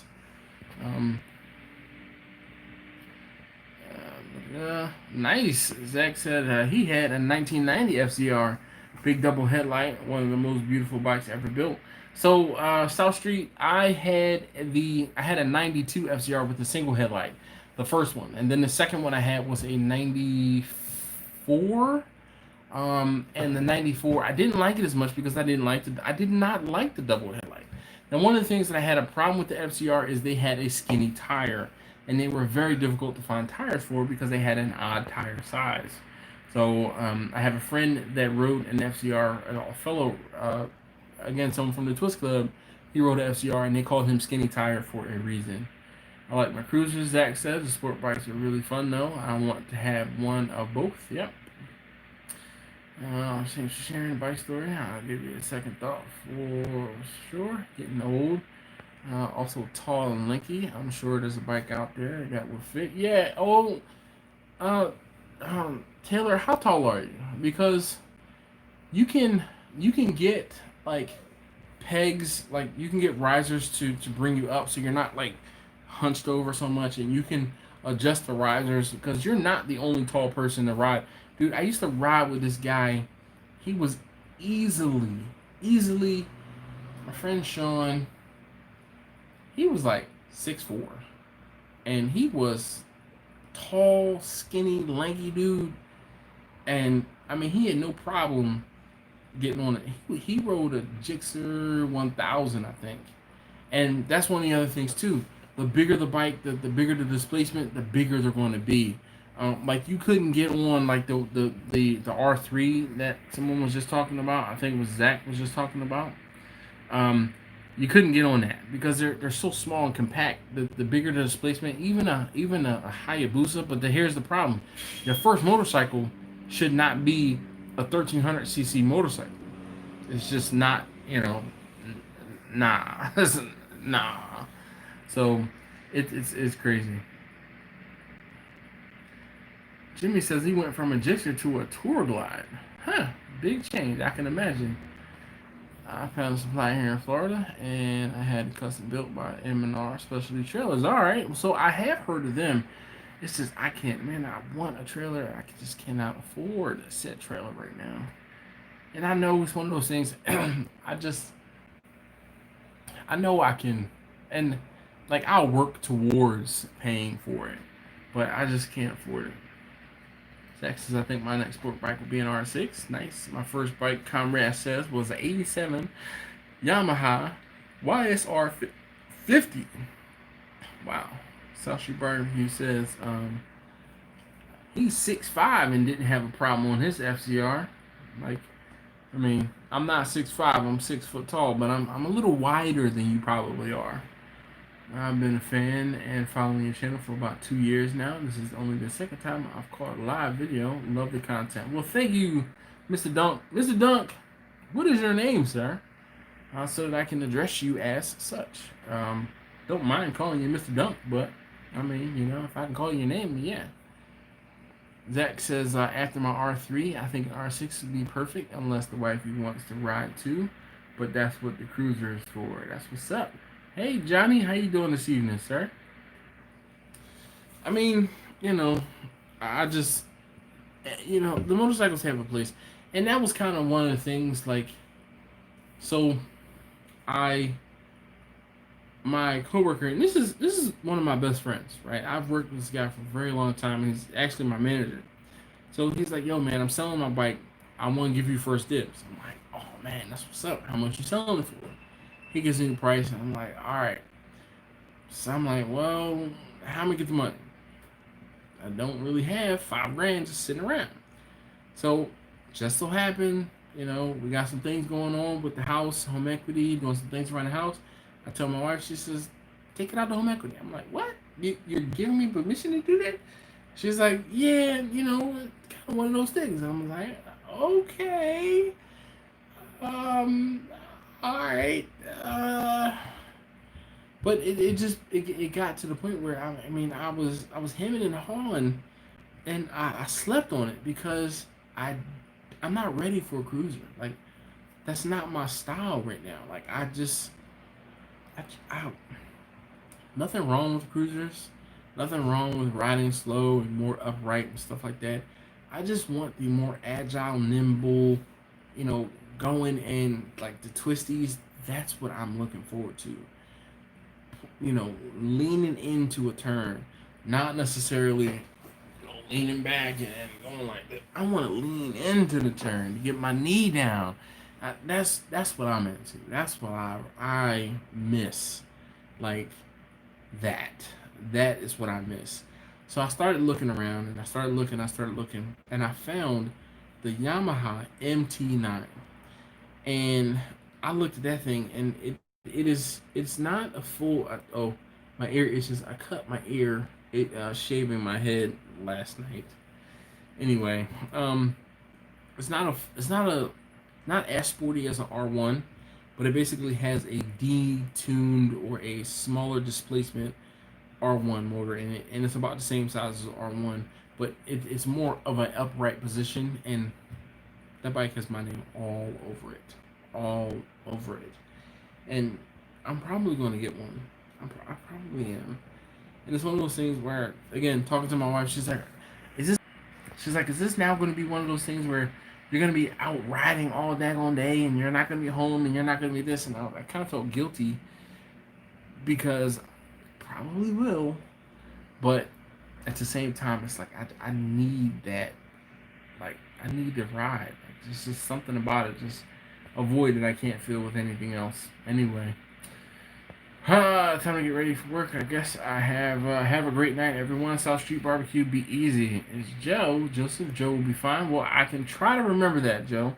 Don't hold it against me if you start the next conversation like, hey, remember me? My name is Joe.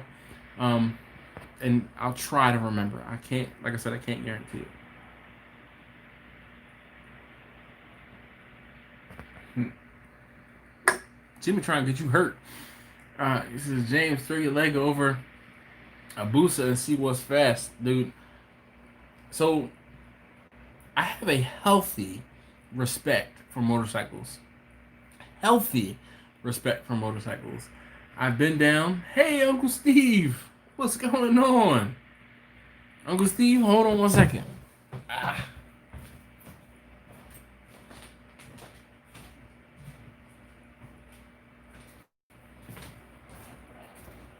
In case you guys did not know, I helped Uncle Steve, or was one of the folks to help Uncle Steve. This.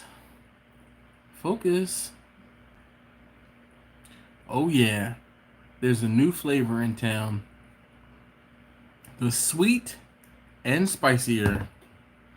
Definitely go check on Uncle Steve's website to get yourself some. Yo, it's pretty damn good. Pretty damn good. And I'm not just saying that because he's here.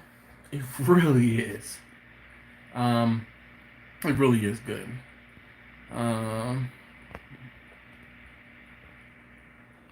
James Brown. So my buddy James is in the building on the live stream.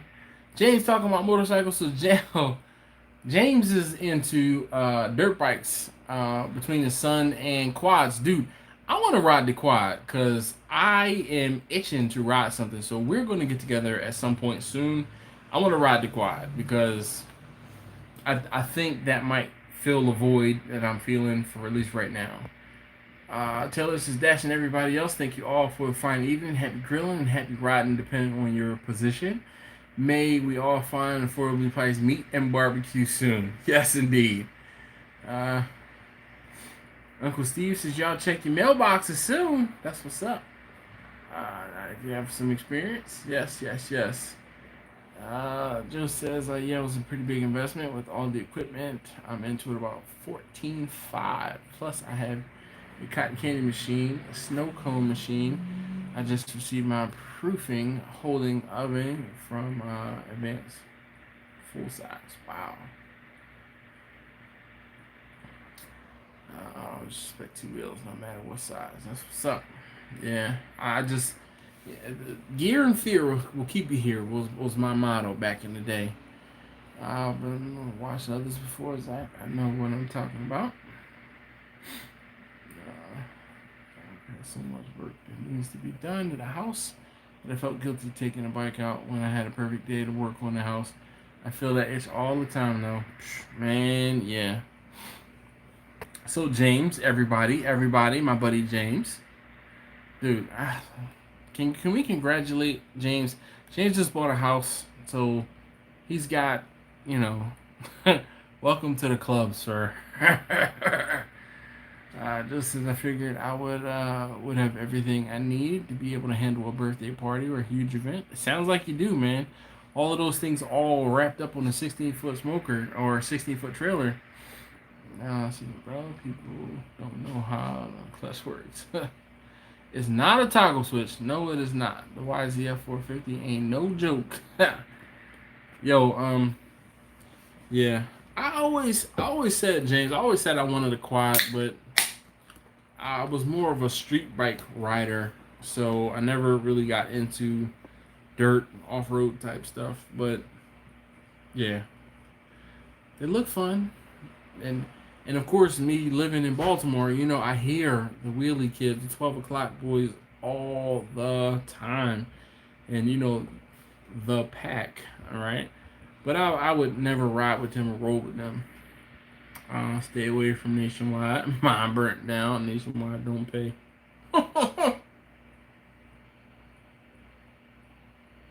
Mm. Yo, James, what you drinking? You got your Coors Light out?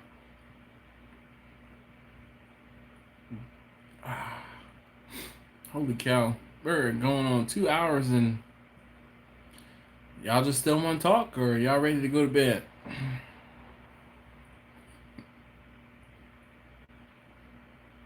James is a troll, but he's my kind of troll. I used to ride dirt bikes when I was a teenager. I had to get off it before I killed myself. Troy says, "Yeah, I understand. That's why I don't drive a very fast car, because I know that I would do nothing but like drive fast. And I mean, I drive fast now as is, and I don't have a very fast car. Eating mint chocolate chip ice cream and watching Supercross. Damn, man, living a dream." I know we have some ice cream. We had some ice cream. I don't know if the kids ate it already. All already. Uh, let's see. Zach says, "Yep, from home ownership back to an apartment with a foreclosure on the credit. Damn, that sucks. Wow. Sorry to hear that, dude." James, you know, kids eating that, and they ain't going nowhere. So all they doing is sitting around the house eating. Troy says it's only 8 o'clock on the west side. Well, you know, those of us on the East Coast, it's almost 11, and I've been up since, what time did I get up this morning? Oh, I excuse me. So last night I couldn't sleep. I didn't go to sleep last night till after 1 o'clock, and this morning I had an alarm set for 5:45. Thank goodness I work from home today, so my commute was only down the stairs to my laptop, which is sitting to my right, and I logged on at 6 o'clock. Is what it is. God is hood. God is good all the time. Yes, indeed. Uh, Most of my cars haven't been fast. Troy says.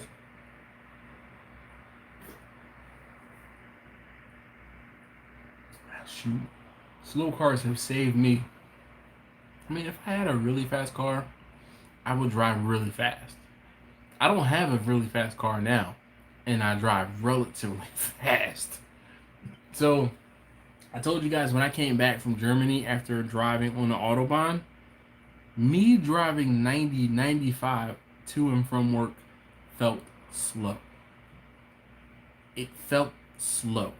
I was literally driving 90, 95 to and from work for the first 2 weeks I got home, and it felt like I was like pulling hairs out of my beard because people were driving too slow. After after driving on the Autobahn for 4 days. 4 days. Yo, can you imagine if I spent more than 4 days in Germany? Yeah. Juice Man, what's up, man? No, like, hold up. Juice Man? Do I know you, Juice Man? Or is it just a common name? Water pans in with the smoker ribs all the time, or no? I like water pan in with the ribs. But you know what, James? I really do need to come and hang with you, because I would like to do some cooks on that Yoder that you have, because I want to try to compare it to some things that cook, or how they cook on my Traeger. as a comparison to the Yoder pellet smoker, pellet grill, pellet cooker, to the Traeger pellet cooker, pellet smoker, pellet cooker. You ever get the fuel filter in right? Oh man, dude, Zach, listen, we're not gonna talk about that. We're not gonna talk about that. All right, he's bringing up old stuff. Eric Jet says, "What's up, brother?" From Indianapolis, Indiana. I have driven through Indianapolis one time on my way to Chicago. Actually, I drove through it twice, or maybe didn't drive through it, but at least I saw the sign off the highway. Joe says, "I hear you guys going fast. I have a 90 Fox body, street legal, 650 horsepower to the wheels. I'm always tempted to drive it, and I have some fun.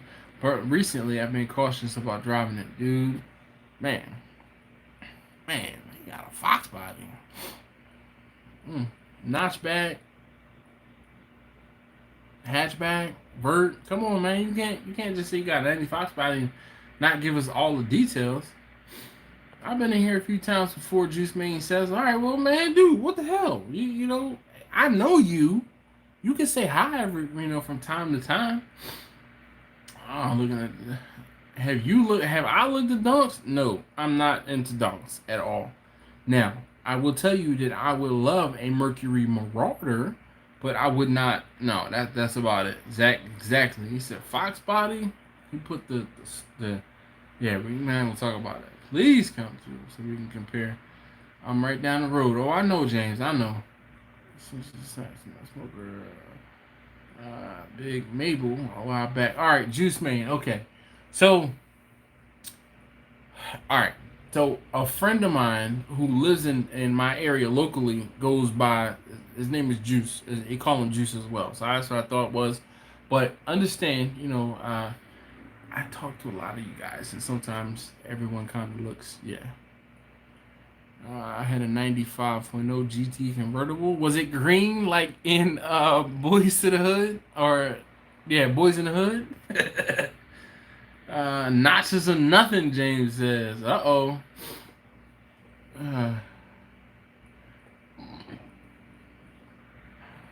Okay, Juice. All right. This is from Michigan. All right, no worries. I was like, hold up. You just gonna pop in and say what's up. But like I said, this guy locally, he's ordered food from me a couple times. He's become a friend, a car friend.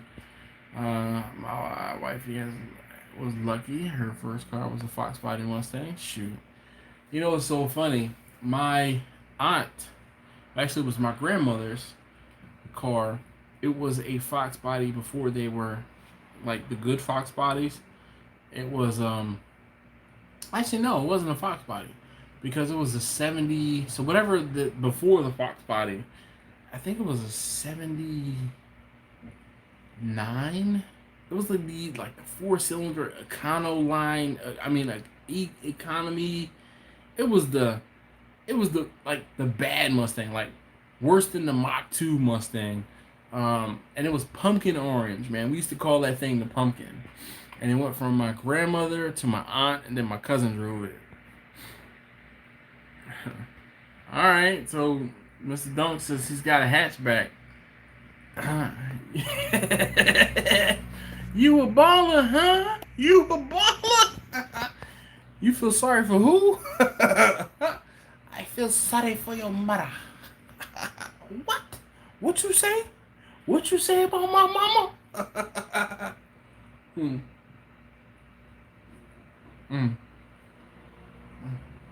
I said with cheese. Yo, partner. Partner. We're gonna have this partner. Man, that's those are the things from Menace to Society. Ricky! Man, you're gonna have me watching this. Zach says, I just want a Hellcat. Oh, man. So, my sister-in-law has it's either a Charger or a Challenger, and one of them, and it's not like it's not like a Hellcat, but, yo, it is not like one of the base models, and it actually has some oomph. Yo, I beat the bricks off of that thing. I took my father-in-law. He and I went, and we went out. We were driving around Philadelphia, and yo, I beat the brakes off of that thing. Yo, from stoplight to stoplight, I was getting it. And I mean, when I took it back to her, I was like, and she just looked at me and she said, "What you do to my car?" Nothing. Yo, beat the brakes off of that thing. Man, shoot. And it was one point where I had that thing up to like 80 miles an hour, 80, 90 miles an hour on a straightaway in the city. I had no business driving that fast. That thing was a boat. Like, it was one of those things where, like, and the Hellcat might be a little different because it probably is tuned a little differently and the engine is a little different from whatever one she has. But hers, it was like, it wasn't supercharged, it was NA, and it was like wah wah, and then it was like third gear wah,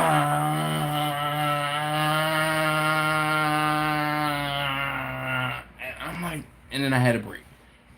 I'm like, yo, this thing is a boat, and it just revved so slowly.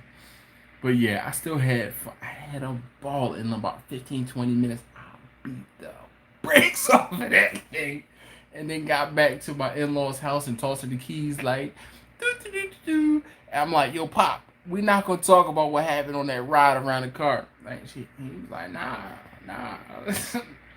Brother Bear says, my boys in the good Minister Society.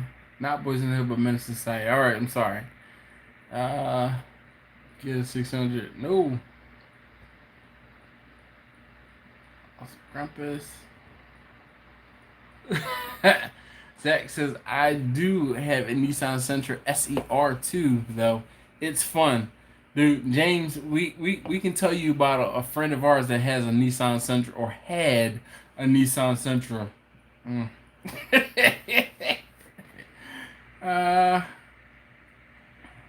I beat them a lot. They're too heavy. They are too heavy. Well, yeah, my buddy brought his Volkswagen CC into the dealership for a basic service. The mechanic ended up stripping something and didn't have a replacement part. The dealer lent him a Bentley Continental GT. Well, damn. Well, you know, I mean, Bentleys are Volkswagens, and they do have Volkswagen parts. They are owned, Bentley is owned by the Volkswagen Auto Group, and you know I'm a big Volkswagen guy, so I certainly approve of that.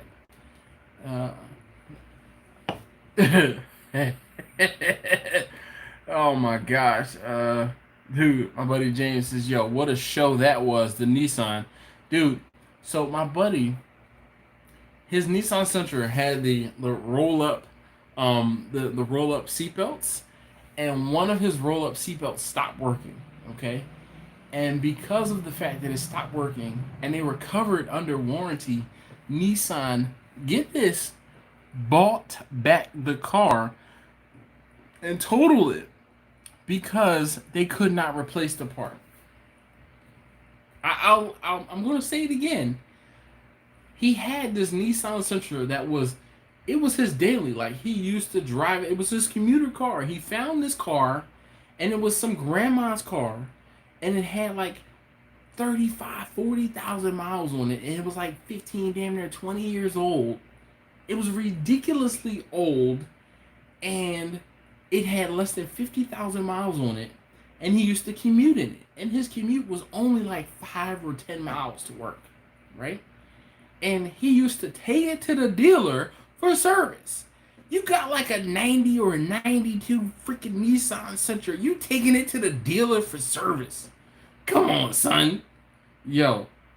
But the seatbelt thing stopped working. And because it was a DOT issue and they couldn't fix it, Nissan bought the vehicle from him. They bought the car from him. And I'm pretty sure he made out on that sale. James, didn't he make money on that sale? Zach says, but it's V-spec. The only difference is the leather and exhaust. I mean, you're talking about a V-spec Sentra. I could see if it was a V-spec GTR, a V-spec Skyline, then I could, I'd be impressed. But it's a Sentra, Zach. It's a Sentra. I guess it does. Does it have an SR motor in it though? It's not bad around here. I like born and problems. See everyone respect. I don't know, Eric. Maybe you're talking to somebody else. If you had a 5-cylinder bug standard, she got mad at me every time I got it over 3,000 RPM. I love bikes. Yeah, Roadstar, right? Some more has an 8-mile drag strip. 45 drag strip. That's enough for me. Not again. Wow. Skyline is my dream car. Oh, James says his car was rare. Yeah, it was rare because it was red. That was about the rarest it was.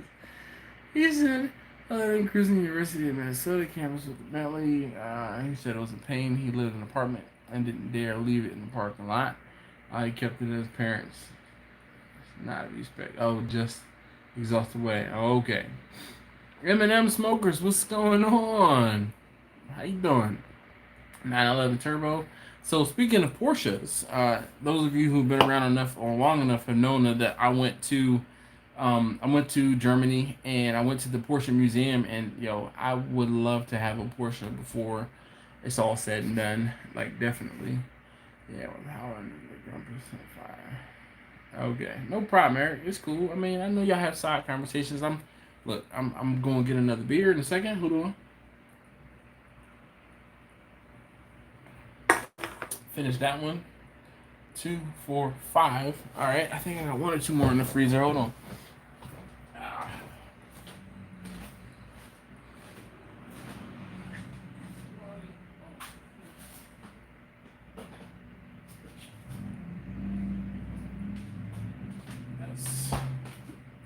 All right.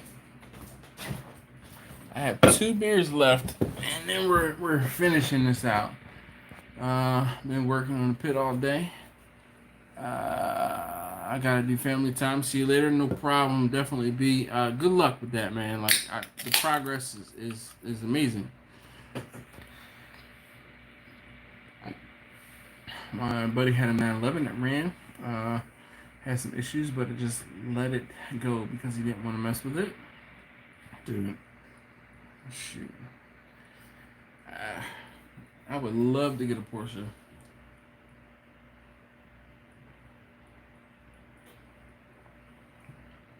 Not that I have any business driving a Porsche.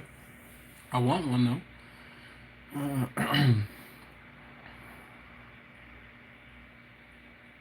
Eric says, cheers, salute. All right, definitely. And on top of that, instead of fixing the 911, he just walked to work because he was lazy. That man put in more effort walking to work than fixing the car. That's nuts. Barbecue short line in his kitchen fight. Well, salute from Tijuana, Mexico. Oh my gosh.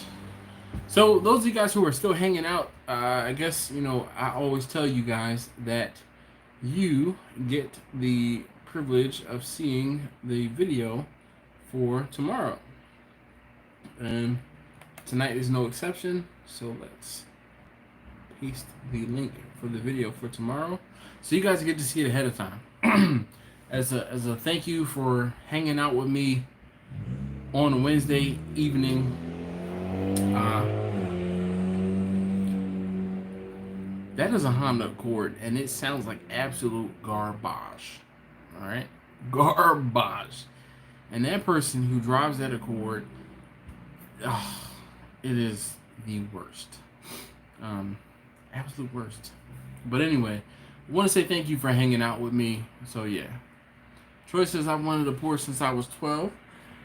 Right now I have a Beamer. All right, which BMW do you have? He let the landlord sell it for scrap. Gosh. Maybe it wasn't a good 911. Like, maybe it was one of the crappy 911s. Like, late 70s, early 80s 911s. Like maybe that's why he let it go and let the landlord sell it for scrap. But dog, I'd have swooped in and bought that from him, or at least taken it off of his hands. Hey, look, sign right here. This is the title of the vehicle. Sign it to me. I'll do something with it, like for real. Cause that's just crazy talk. If I knew, I would have had him sign it over. Dude, Zach, man, jeez. Where's the Hot Wheels on the bottom, so I don't think they count.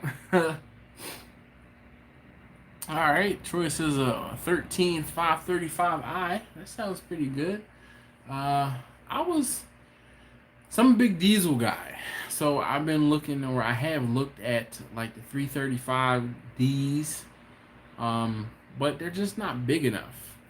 I have growing children, so yeah. Hey, Joe, thank you very much, man, for hanging out. And we do this every Wednesday night at 9 p.m. Eastern. You're on the East Coast, so 9 p.m.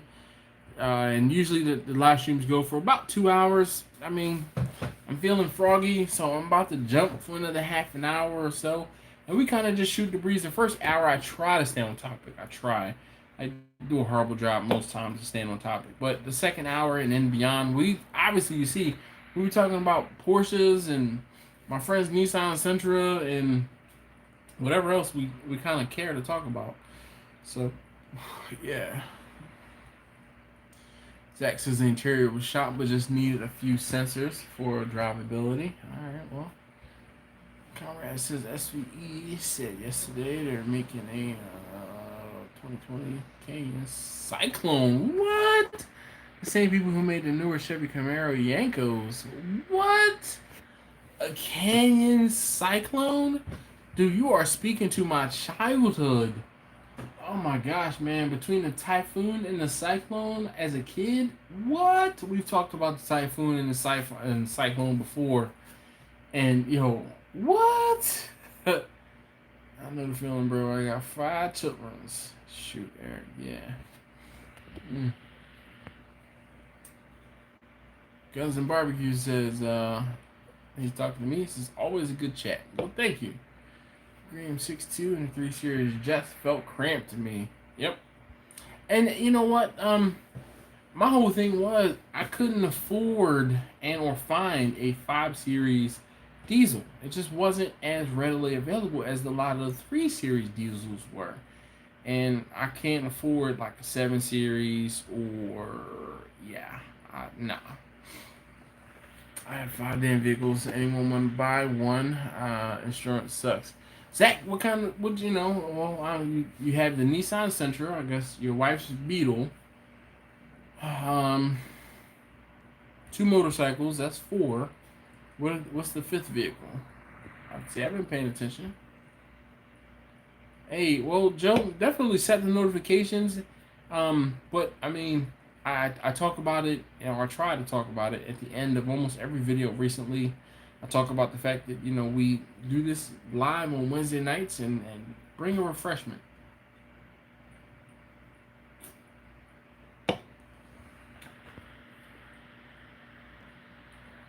Guns and Barbecue, well, legally blind, clinically blind. Well, you're doing pretty good for someone who's clinically blind. Like, my first instinct was to hold up a few fingers and ask you how many fingers I was holding up, but I will refrain. I will refrain.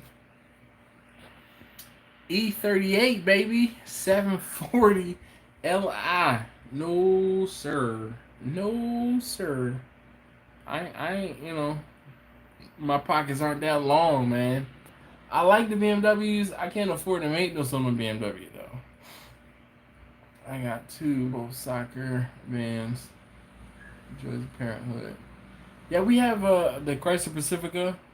I have my coworkers and my friends call it the candy van. I have my candy van, Vanna. And then I have my personal vehicle, which is my Passat. And that's it as far as roadworthy. I also do own a pickup truck, but I don't. Obviously, I don't have that. You've seen the pickup truck in videos, like in the background. 03 TNC. what is it? 03 TNC. Oh, Town and Country. All right. Our Town and Country. The Town and Country I had was it wasn't Town and Country. It was just a Grand Caravan. It was a 05 Town and Country, or excuse me, Grand Caravan. 05, 06, 05. But I traded that in for the Pacifica. Suzuki Boulevard, all right, the 03 Sentra SER. He's so proud of the fact that it's the Sentra SER. That makes all of the difference, all right. The Escape and a 16 Malibu, all right. The joys of being an empty nester, all Troy things. Debating on saving the Sentra and the Town and Country for the kids. Yeah, that's the thing. Taste tester number 1 has pretty much already asked me if he can have the pickup truck. So it's just going to sit in the garage for another about a year before he can start driving it. I mean, it's been sitting in there for a few years now. Why change it? That's literally how my is doing that. Finger vision at 1 foot. Wow. Well, let me speak up so you can hear me. Since you obviously you probably, if you saw me in a crowd and I was like literally close enough to smell your breath, because obviously that's how close I would need to be, you probably couldn't differentiate me from the next person by visually seeing. Now I'm sure if I opened my mouth and started talking, you'd be like, wait a minute, I know that voice. Like I had someone when I was in the restaurant depot, I was talking, and she kind of like yelled over from the other aisle, and she said, "I know that voice. I know you." And I'm like, "Okay, from where?" And she's like, "YouTube. I know you from YouTube." And I was like, "Oh, really?" And she's like, "Yeah." And she told me her username, and I'm like, I do know you. I remember you. So yeah, it does make a difference. This small Sentra is crap. Yeah, you're right. Sure. But it's a Sentra. I'm just giving you grief, man. What's up, Kent? How you doing this evening?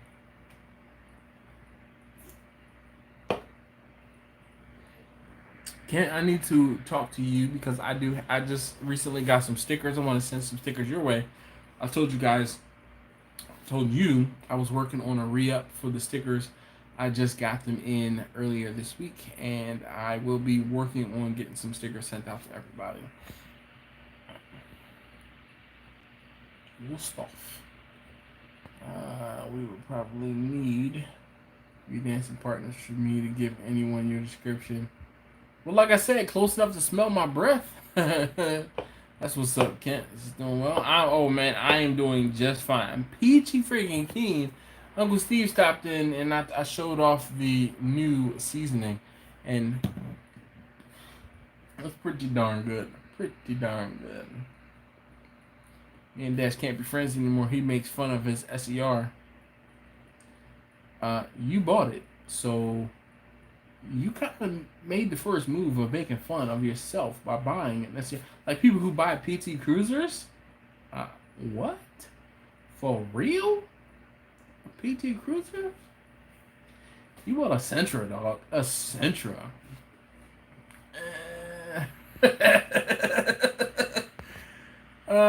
Spare Chevy Lumina here. Was my mother-in-law's. I saved it from the junkyard.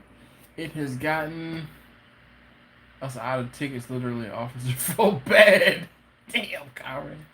That is wow. Kentonator. Oh boy, don't give him any other nicknames. His head is already pretty damn big. I don't know the history. My dad had it since 14,000. Whoa, Zach. I mean, sure.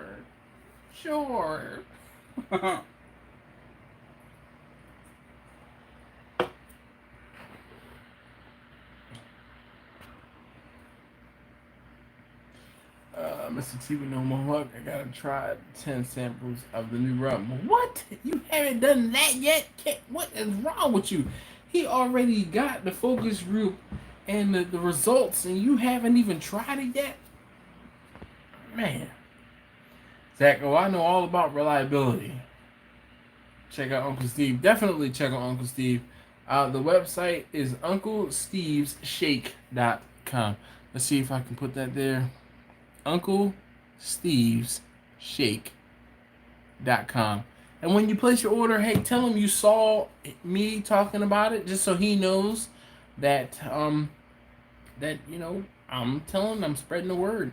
I don't get any sort of kickback or anything, so I just want to put good karma in the universe and let him know that you found it for me. What?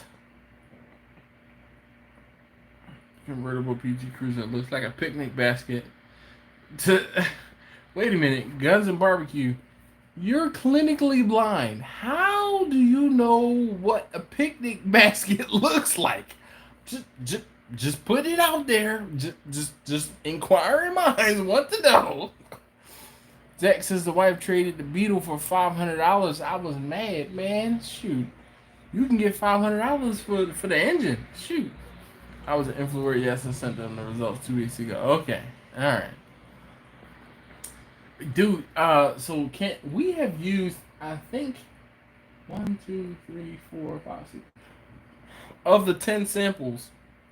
We've been using it on other stuff around the house, and I have, I think, 6 or 7 bottles of it left. So at this point, like, my wife used up the ones that she liked, and she's like, "Can we?" And I asked her, I'm like, "Yo, we should just mix them all together." She's like, "Should we do that?" Like, I was like, "Yeah." So anyway, has anyone tried Heath Riles rubs? They're some of the best I've tried. So Joe, I think you said it. There was someone else who said something about Heath Riles, but maybe it was you. I have not tried Heath Riles rubs just because I kind of have the stuff that I like. And I mean, by pure happenstance, I happen to be in Austin, and Uncle Steve showed up at Alton's house and gave us some of his seasoning, and that was why I tried it. And I mean, it's pretty darn good. That's all I have to say about that. It's pretty darn good. He has 5 different shakes out now, and it's pretty darn good.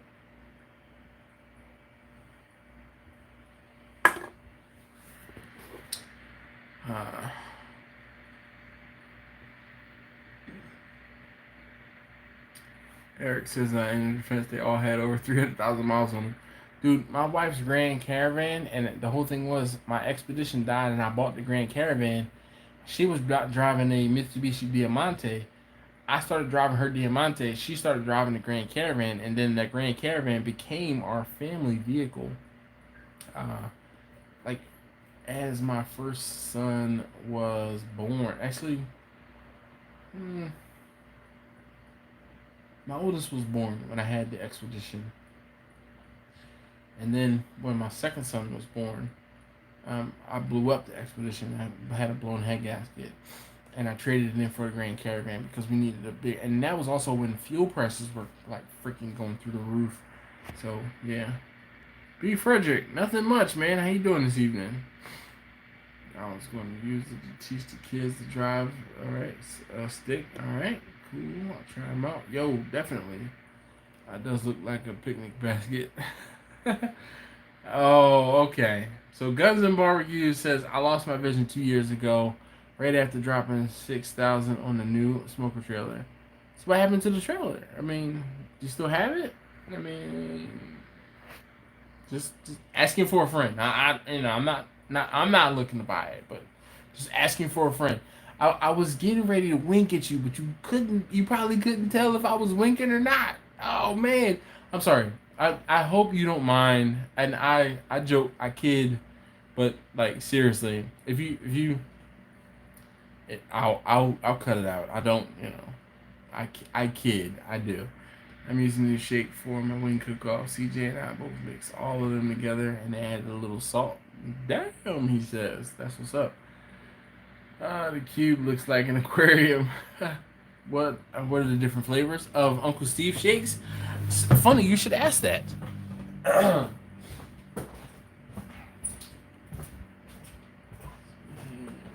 2, 3, 4.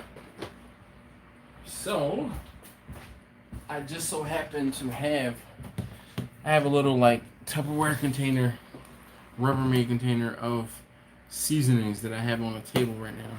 So of course, number 1 is the original.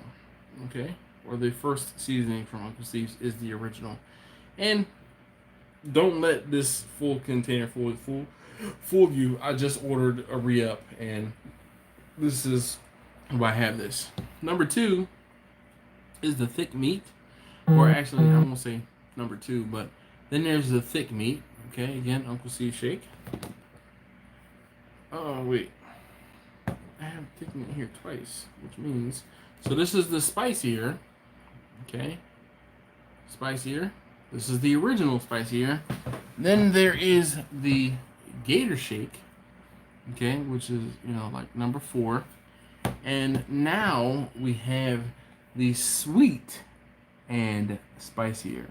Again, from Uncle Steve's Shakes and his website.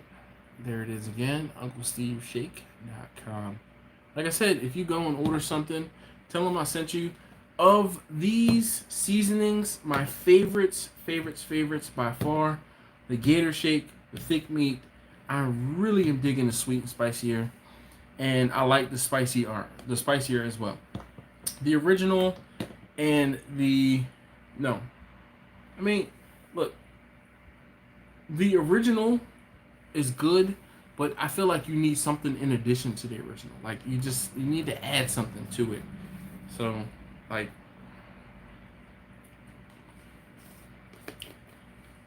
the original is good though. Like,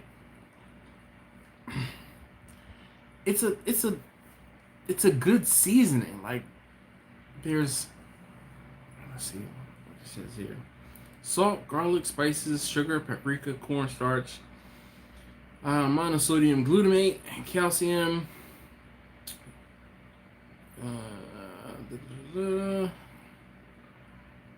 Yeah, that's pretty much everything else. Wow. Powdered cooked chicken.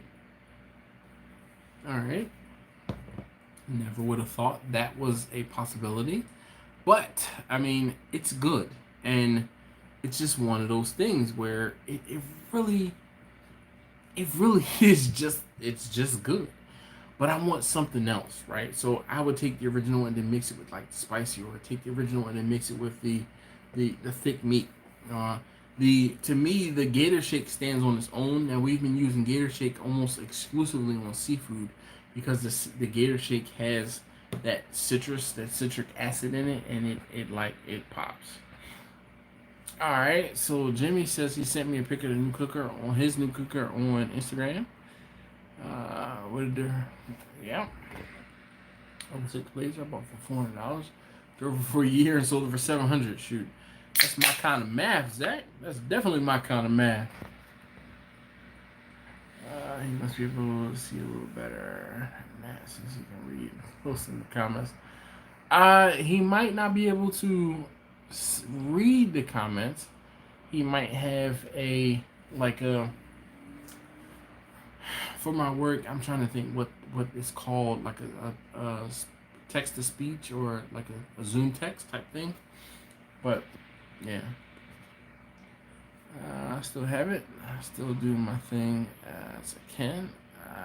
200-person wedding last year and one graduation party with 100 people. I just make someone drive me and it around when I get a job. That's what's up. B. Frederick says, dang, you do have them all. I sure do, man. I'm telling you, he came to Alton's house and gave us a sample, and then I was like, yo, I'm placing an order right now. Here's some money for it, and send them to me. So yeah. What's going on? We got Sam Fran, a 49ers fan. I know that is that Preston? On his other account? Hey, yo!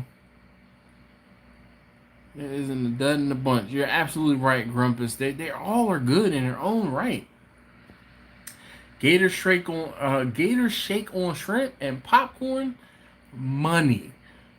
MSG and the rub can make it really pop different. All right. Joke all you want, brother. I have a strict rule. If I can't laugh at yourself, then you can't laugh at anybody else. I joke and mess with everybody. Oh, wait. Let me tell you what I'm doing. I'm rubbing my hands together. is on. It's on. Zach says made a profit on all of my vehicles. Yo, you sound like me, dude. You know what the best is getting a free car and then selling it for money.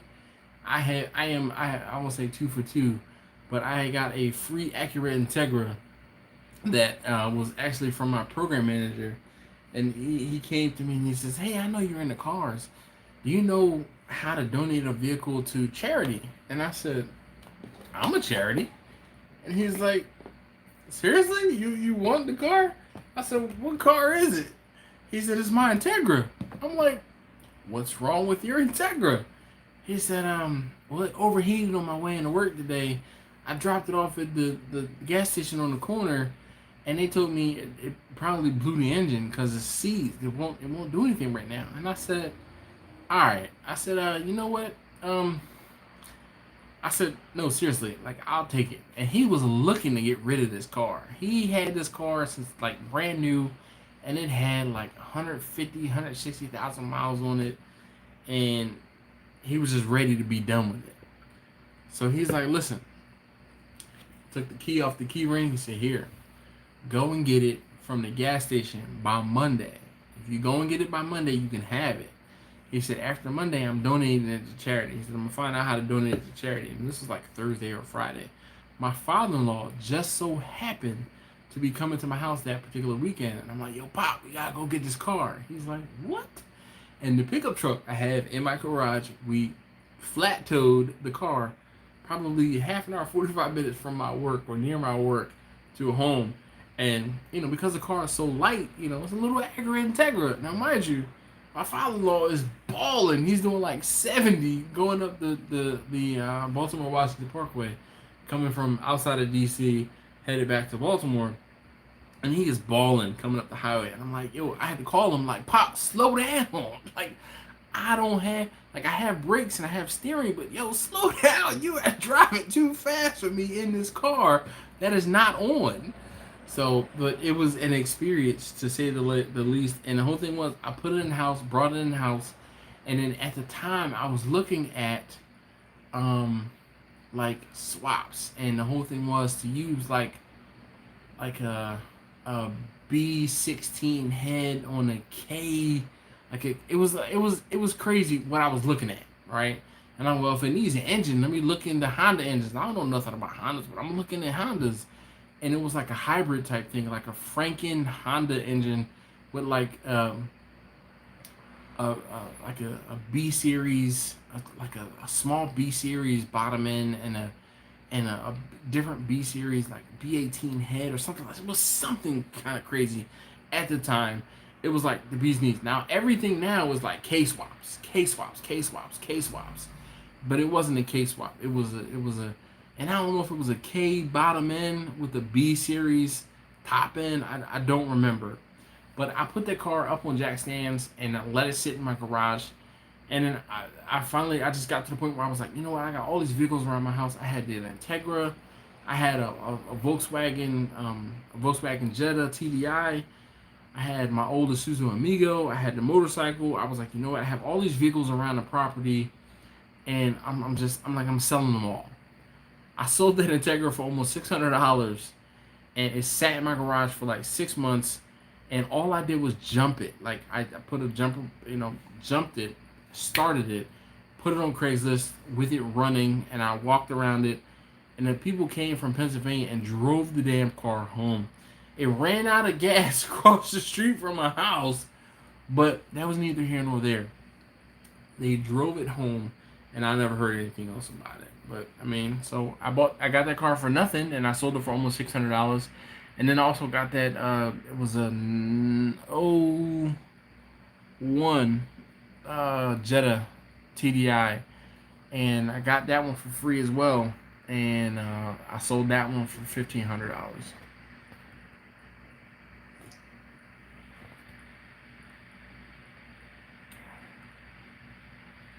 So Hungry Louie says, my question for those that sell their own rubs, where do you get your stickers for the shake bottles made? I can tell you, I know that Uncle Steve prints his own stickers. So the whole thing is, I'm sure he has some sort of label making program, And just like with like the Avery labels, you kind of set the perimeters of your sticker, whatever, and then you print them out and then just slap them on the bottles. And I know he's probably doing them by hand. If they put guns in, it will show up red, and I can see the contrast. And then I do my thing to read it after that. So it's actually orange that it shows up as. I've only gotten one free car, drove it for a day, and sold it to the junkyard. Poured a quart of oil in it and watched it drain to the ground. Damn. Ah. We have Josh, the simp, from Josh, or the Cooking Cop and Babe, and I'm a few minutes behind in the comments because I was reminiscing, telling stories. But yeah, you're in Baltimore. All these years watching you, I thought you lived in Chicago. I live 30 minutes south of Erie, or 1.5 hours north of Pittsburgh, whichever you're more familiar with. I'm more familiar with Pittsburgh. I have my aunt lives in Pittsburgh.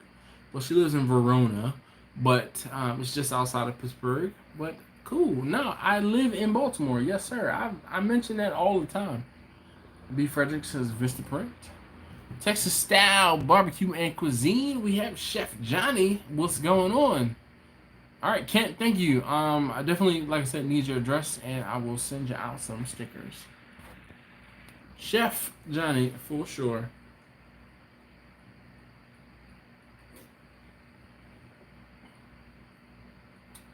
Say Dutch. Probably meant to say, hey, Dutch. But, it's okay.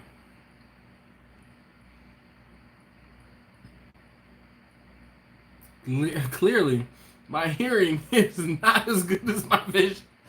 Well, maybe it's just maybe it's your sense of smell that was heightened. Because usually they say you lose one sense, your another sense gets heightened. Maybe it was your sense of smell and taste that got the extra credit, where the hearing and the vision took a backseat. So yeah. But I mean, guns and barbecue. So I guess naturally, here's the thing. I'll let that Caprice go by. Do you do much shooting now? I mean, obviously, guns and barbecue. You're still doing the barbecue thing, so I would only hope that you're still doing the gun thing as well. But my question, is do you do much shooting, or were you into guns before? And, bite the bullet and buy a set of Wolfstoff knives. Yeah, Grumpus say you should. Yeah, Zach, man, I have other priorities. Dude, adulting sucks a lot of times, and I try and take care of the things that I have to take care of. So there's not been many, purchases around my house or for me. I mean, I spent $400 on stickers. All right, stickers. Tomorrow's video, or the video that you here it is. The video for tomorrow. Those with keen eyes will be able to see that I have a hoodie on in the video that has my logo and information on it. Again, another expense that I made.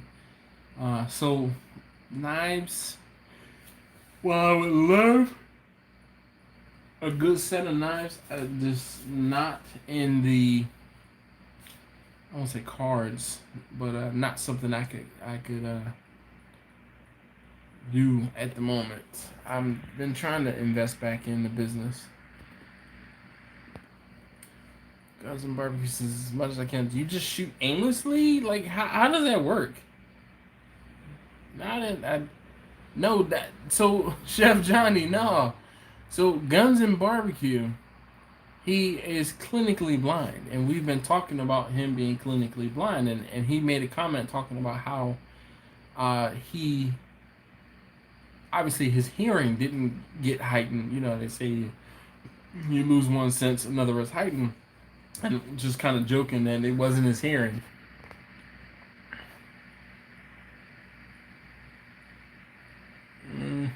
Thanks, Grumpus. What are these stickers I speak about? You missed it. I have some stickers. So, those of you guys who have been around for a while have and or know, and I'm trying to dig in the box. I gotta open up a pack. So those of you guys who have been around for a while know of the classic stickers. And actually, I should have just done this. This is the classic sticker. All right? This is the original sticker. Now, what I did recently was my daughter, who we coined the phrase Mo Butter Baby. I got a Mo Butter Baby sticker. All right? And you see the butter, the stick of butter with the Pat's cut, and you know the logo down there. I mean the logo and the information. And then also I have this smaller sticker, which is basically the imprint of what's on my t-shirts. The like the t-shirts that you guys can get as merch from teespring.com /SDSBBQ, I think. So these stickers, I will try to have them up soon on the website brbque.com. These stickers are actually available now. But I've been trying to figure out what I'm going to do with these Mo Butter Baby stickers. I don't know whether or not I want to autograph them and number them, because there is a limited number of these stickers, and I wanted to make these kind of special. So there's a limited run of these stickers that were done, and I mean I'm limited to this is it, and I don't think I have 50 of them left. I of course had to put one on my thing here, and my daughter got one, and I think my son got one. So I think we're gonna have 40 of these stickers, and they're limited. So I'll, like I said, I'll do something with them to, something. But they're gonna go on the website again, limited. And then, like I said, I have these. These are smaller than the regular stickers, but I will try to get all of these up on the website. And again, the website brbque.com.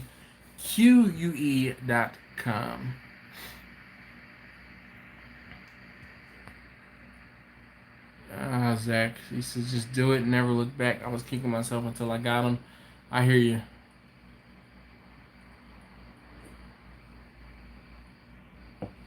Nice, a Glock 19. That's a 9mm. I have a few. I've like debated whether or not to show you guys my little collection, but I have 4 handguns currently. I have a 45, but then I have 3 different 9mm. Father's Day is coming, Grandpa says. It's tough when you have 3 young kids. Yeah, Troy. It's just like things go to, there's shooters I know who are completely blind. They take old beeper for cats and put them over the target so they know which direction to shoot. And when they set it off, nice. Thank you very much. I appreciate that, Roll Tide. Roll Tide. Help me jump when I place the order for $1,000 7 knives. Woohoo! Zach, I'm telling you, man, I just I can't do that. Like I can't bring myself to do that. Johnny says he got a sticker from the big man. Yes, indeed. You got a sticker, a calendar, a coaster. Yeah, man. B. Frederick says, yeah, I'm late. No, that's cool.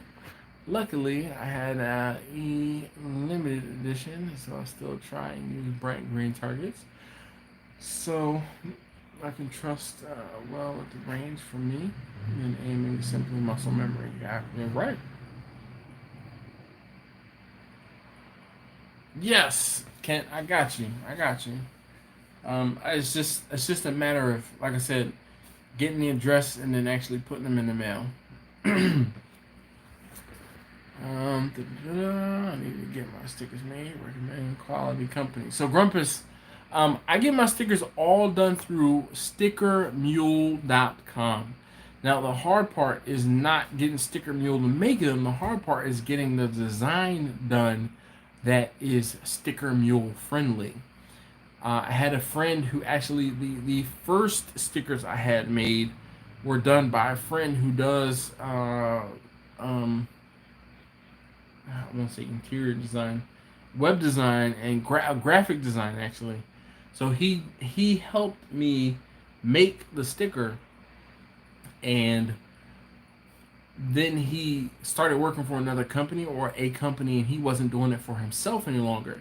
So he's like, "Hey man, I have a conflict of interest. I can't make your stickers anymore."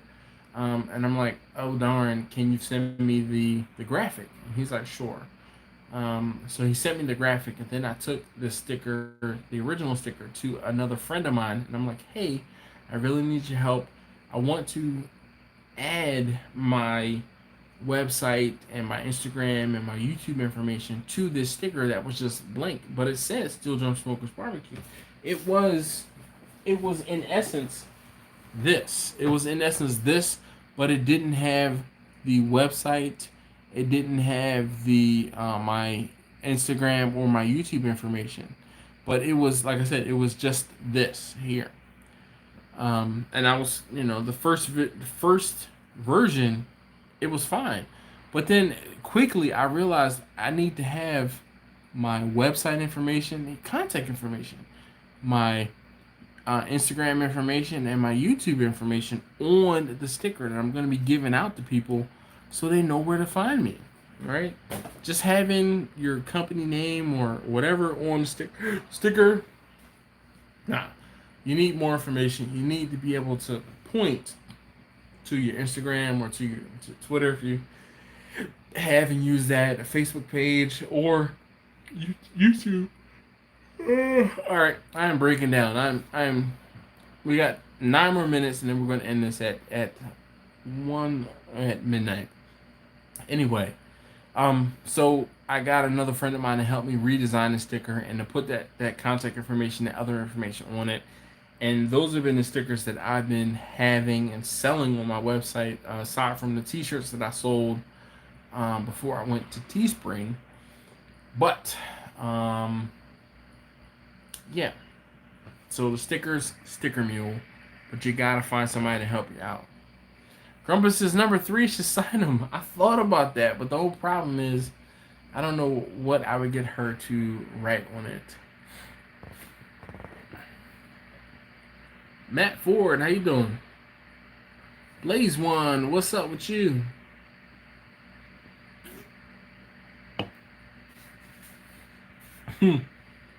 Zach says sign them, just like you do at the bank. Yeah, sure. Troy says I've been thinking about getting a Glock. So here's the deal: when or if you are looking at purchasing a handgun, I highly recommend you put it in your hand, because I don't like the way Glocks feel in my hand. Zach says I have a Gen 4 Glock 19 with Trishcon, I don't know, sights, and they love it. I'm having to revamp my business, starting over. Oh, B, good luck with that. I can also still shoot pretty well using a scope. Scopes help a ton, I can imagine. I mean, scope is just magnification. If you can still see something, and I mean, it's just like, how thick are your glasses? Clinically blind. I mean, you're putting a scope. Yeah. Okay, I have to edit, or I am never. No problem, Chef Johnny. Thank you so very much for hanging out. Justin Huff, what's up with you? Josh Wade says he has a Glock 29. I'm not 100%. Is the 29 like a concealed carry or like a smaller 19? And artwork, just need to pull the trigger. Dude, Grumpus, definitely highly recommend Sticker Mule. But the thing is, like, sign up for Sticker Mule and send them your email address so they can send you like a discount or a 50% off thing.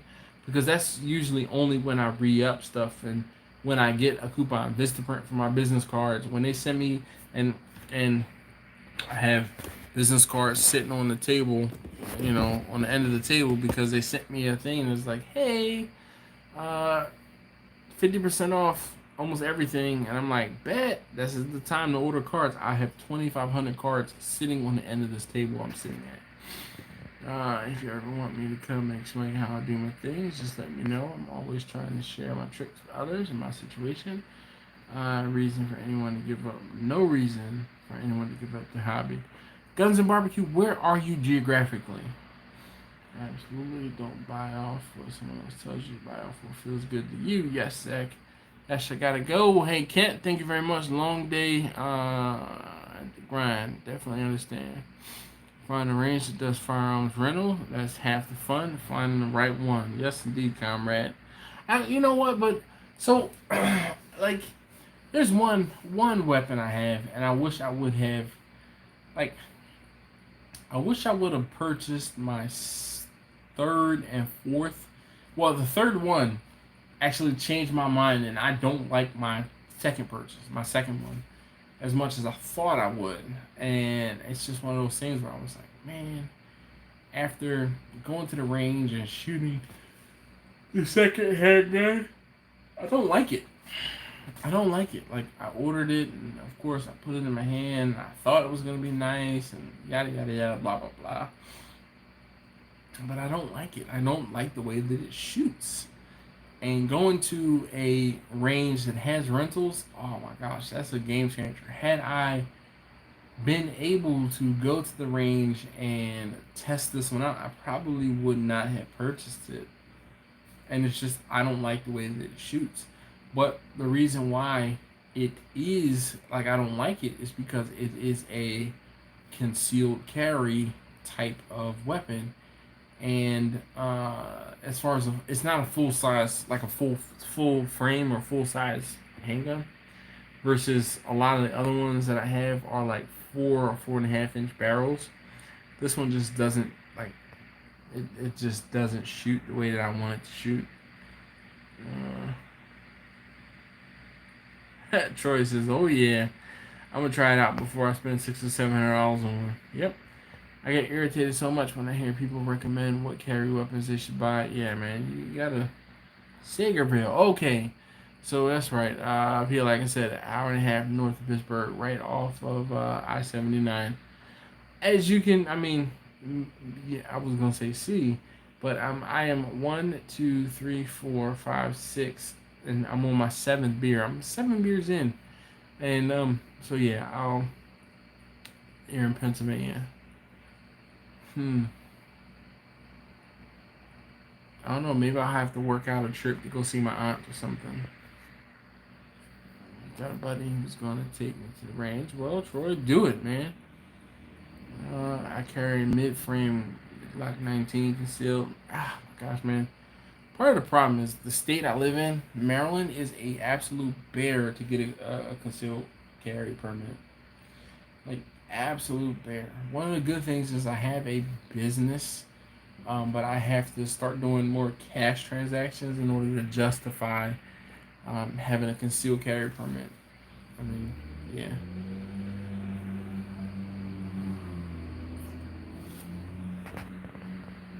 Big guy, small person trying to conceal a mid frame might not work so well. So Zach, I have a friend who is who's smaller. He's like 5'6", 5'7", and he carries, I want to say he carries a 43, a Glock 43, and it's not a 43. It's something similar to that, like, concealed carry size. The 43 is the new one that just came out, and I was looking at it because it's two-tone. I love two-tone weapons. I love two-tones. But he doesn't like it because it's two-tone. But anyway, I digress. There was something I was watching recently, and it was like holsters for the big guys, or like the fat guy holster, or something like that. Recently, and I looked at this thing and I was like, yo, I need that. And the whole thing was, if you have a belly like I have a belly, concealing on your hip or in the abdomen is just probably not an option because that's going to hurt. You know, you put your weapon on your belt, but the way this thing works is it puts the weapon like between your drawers and your pants, so underneath your pants, and it folds everything down and in, so it folds with you as you sit down. Yo, talk about a game changer. When I looked at this thing, I was like, yo, I need that. But again, I gotta get a concealed carry permit first. So anyway, let's see this. Yeah, definitely not. Let's see.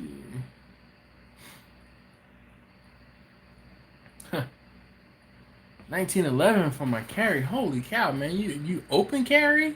1911. There's no concealing that at all. My glasses too bad to get a script. I can imagine. If you want to do that, we can just do it in our chat. What about travel for us? Well, yeah, we can figure something out. But I mean, I do not want to make you any promises. I just think your situation is awesome.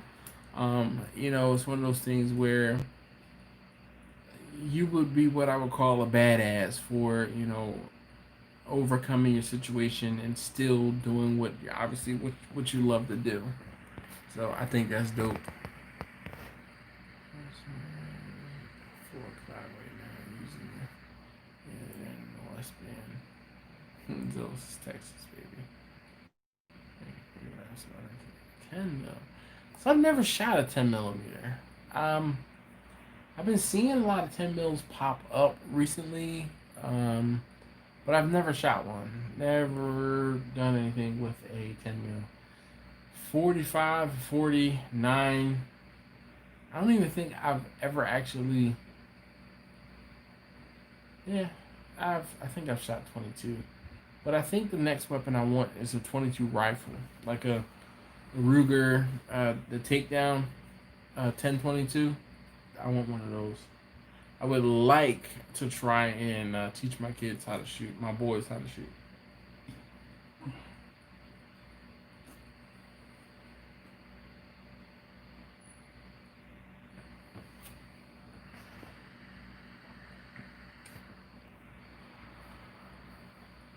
Zach, I don't have any recommendations because I don't carry. I never tuck my shirts in so it pokes out, peeks out. It's no big deal. All right, Joe. I don't tuck my shirts in either, man. I don't trust people who tuck in t-shirts. Like, yeah. Crossbreed holsters. Dude, man, when or if I finally do jump through all of the hoops necessary to get a concealed carry, then I will talk to you guys about. And every now and again I get an itching to ask you guys about hobbies and things that you're into aside from barbecue. But I mean, I think you guys are the best. Seriously, anytime I have an issue, a question, a concern, I can bounce it off of you guys, and typically one of you guys has the answer for me, and I just can't say thank you enough. So, all right, guys, I am about done. I'm about to excuse me. I'm about to fall over and fall asleep. So, thank you guys so very much for hanging out with me. I really do appreciate it. The live streams with you guys help. Always dope. If you haven't hit that thumbs up button for me, please hit it on the way out. I would greatly appreciate it. It really does make me feel better and also helps the videos and this channel. Troy, thank you very much, man. You peace out and be easy. Everybody stay safe. And I'll see you guys next week. Oh, one last time before I leave, I will go ahead and post the link for tomorrow's video. You guys who are here get to see it ahead of everyone else as a thank you from me to you. All right, guys. Peace.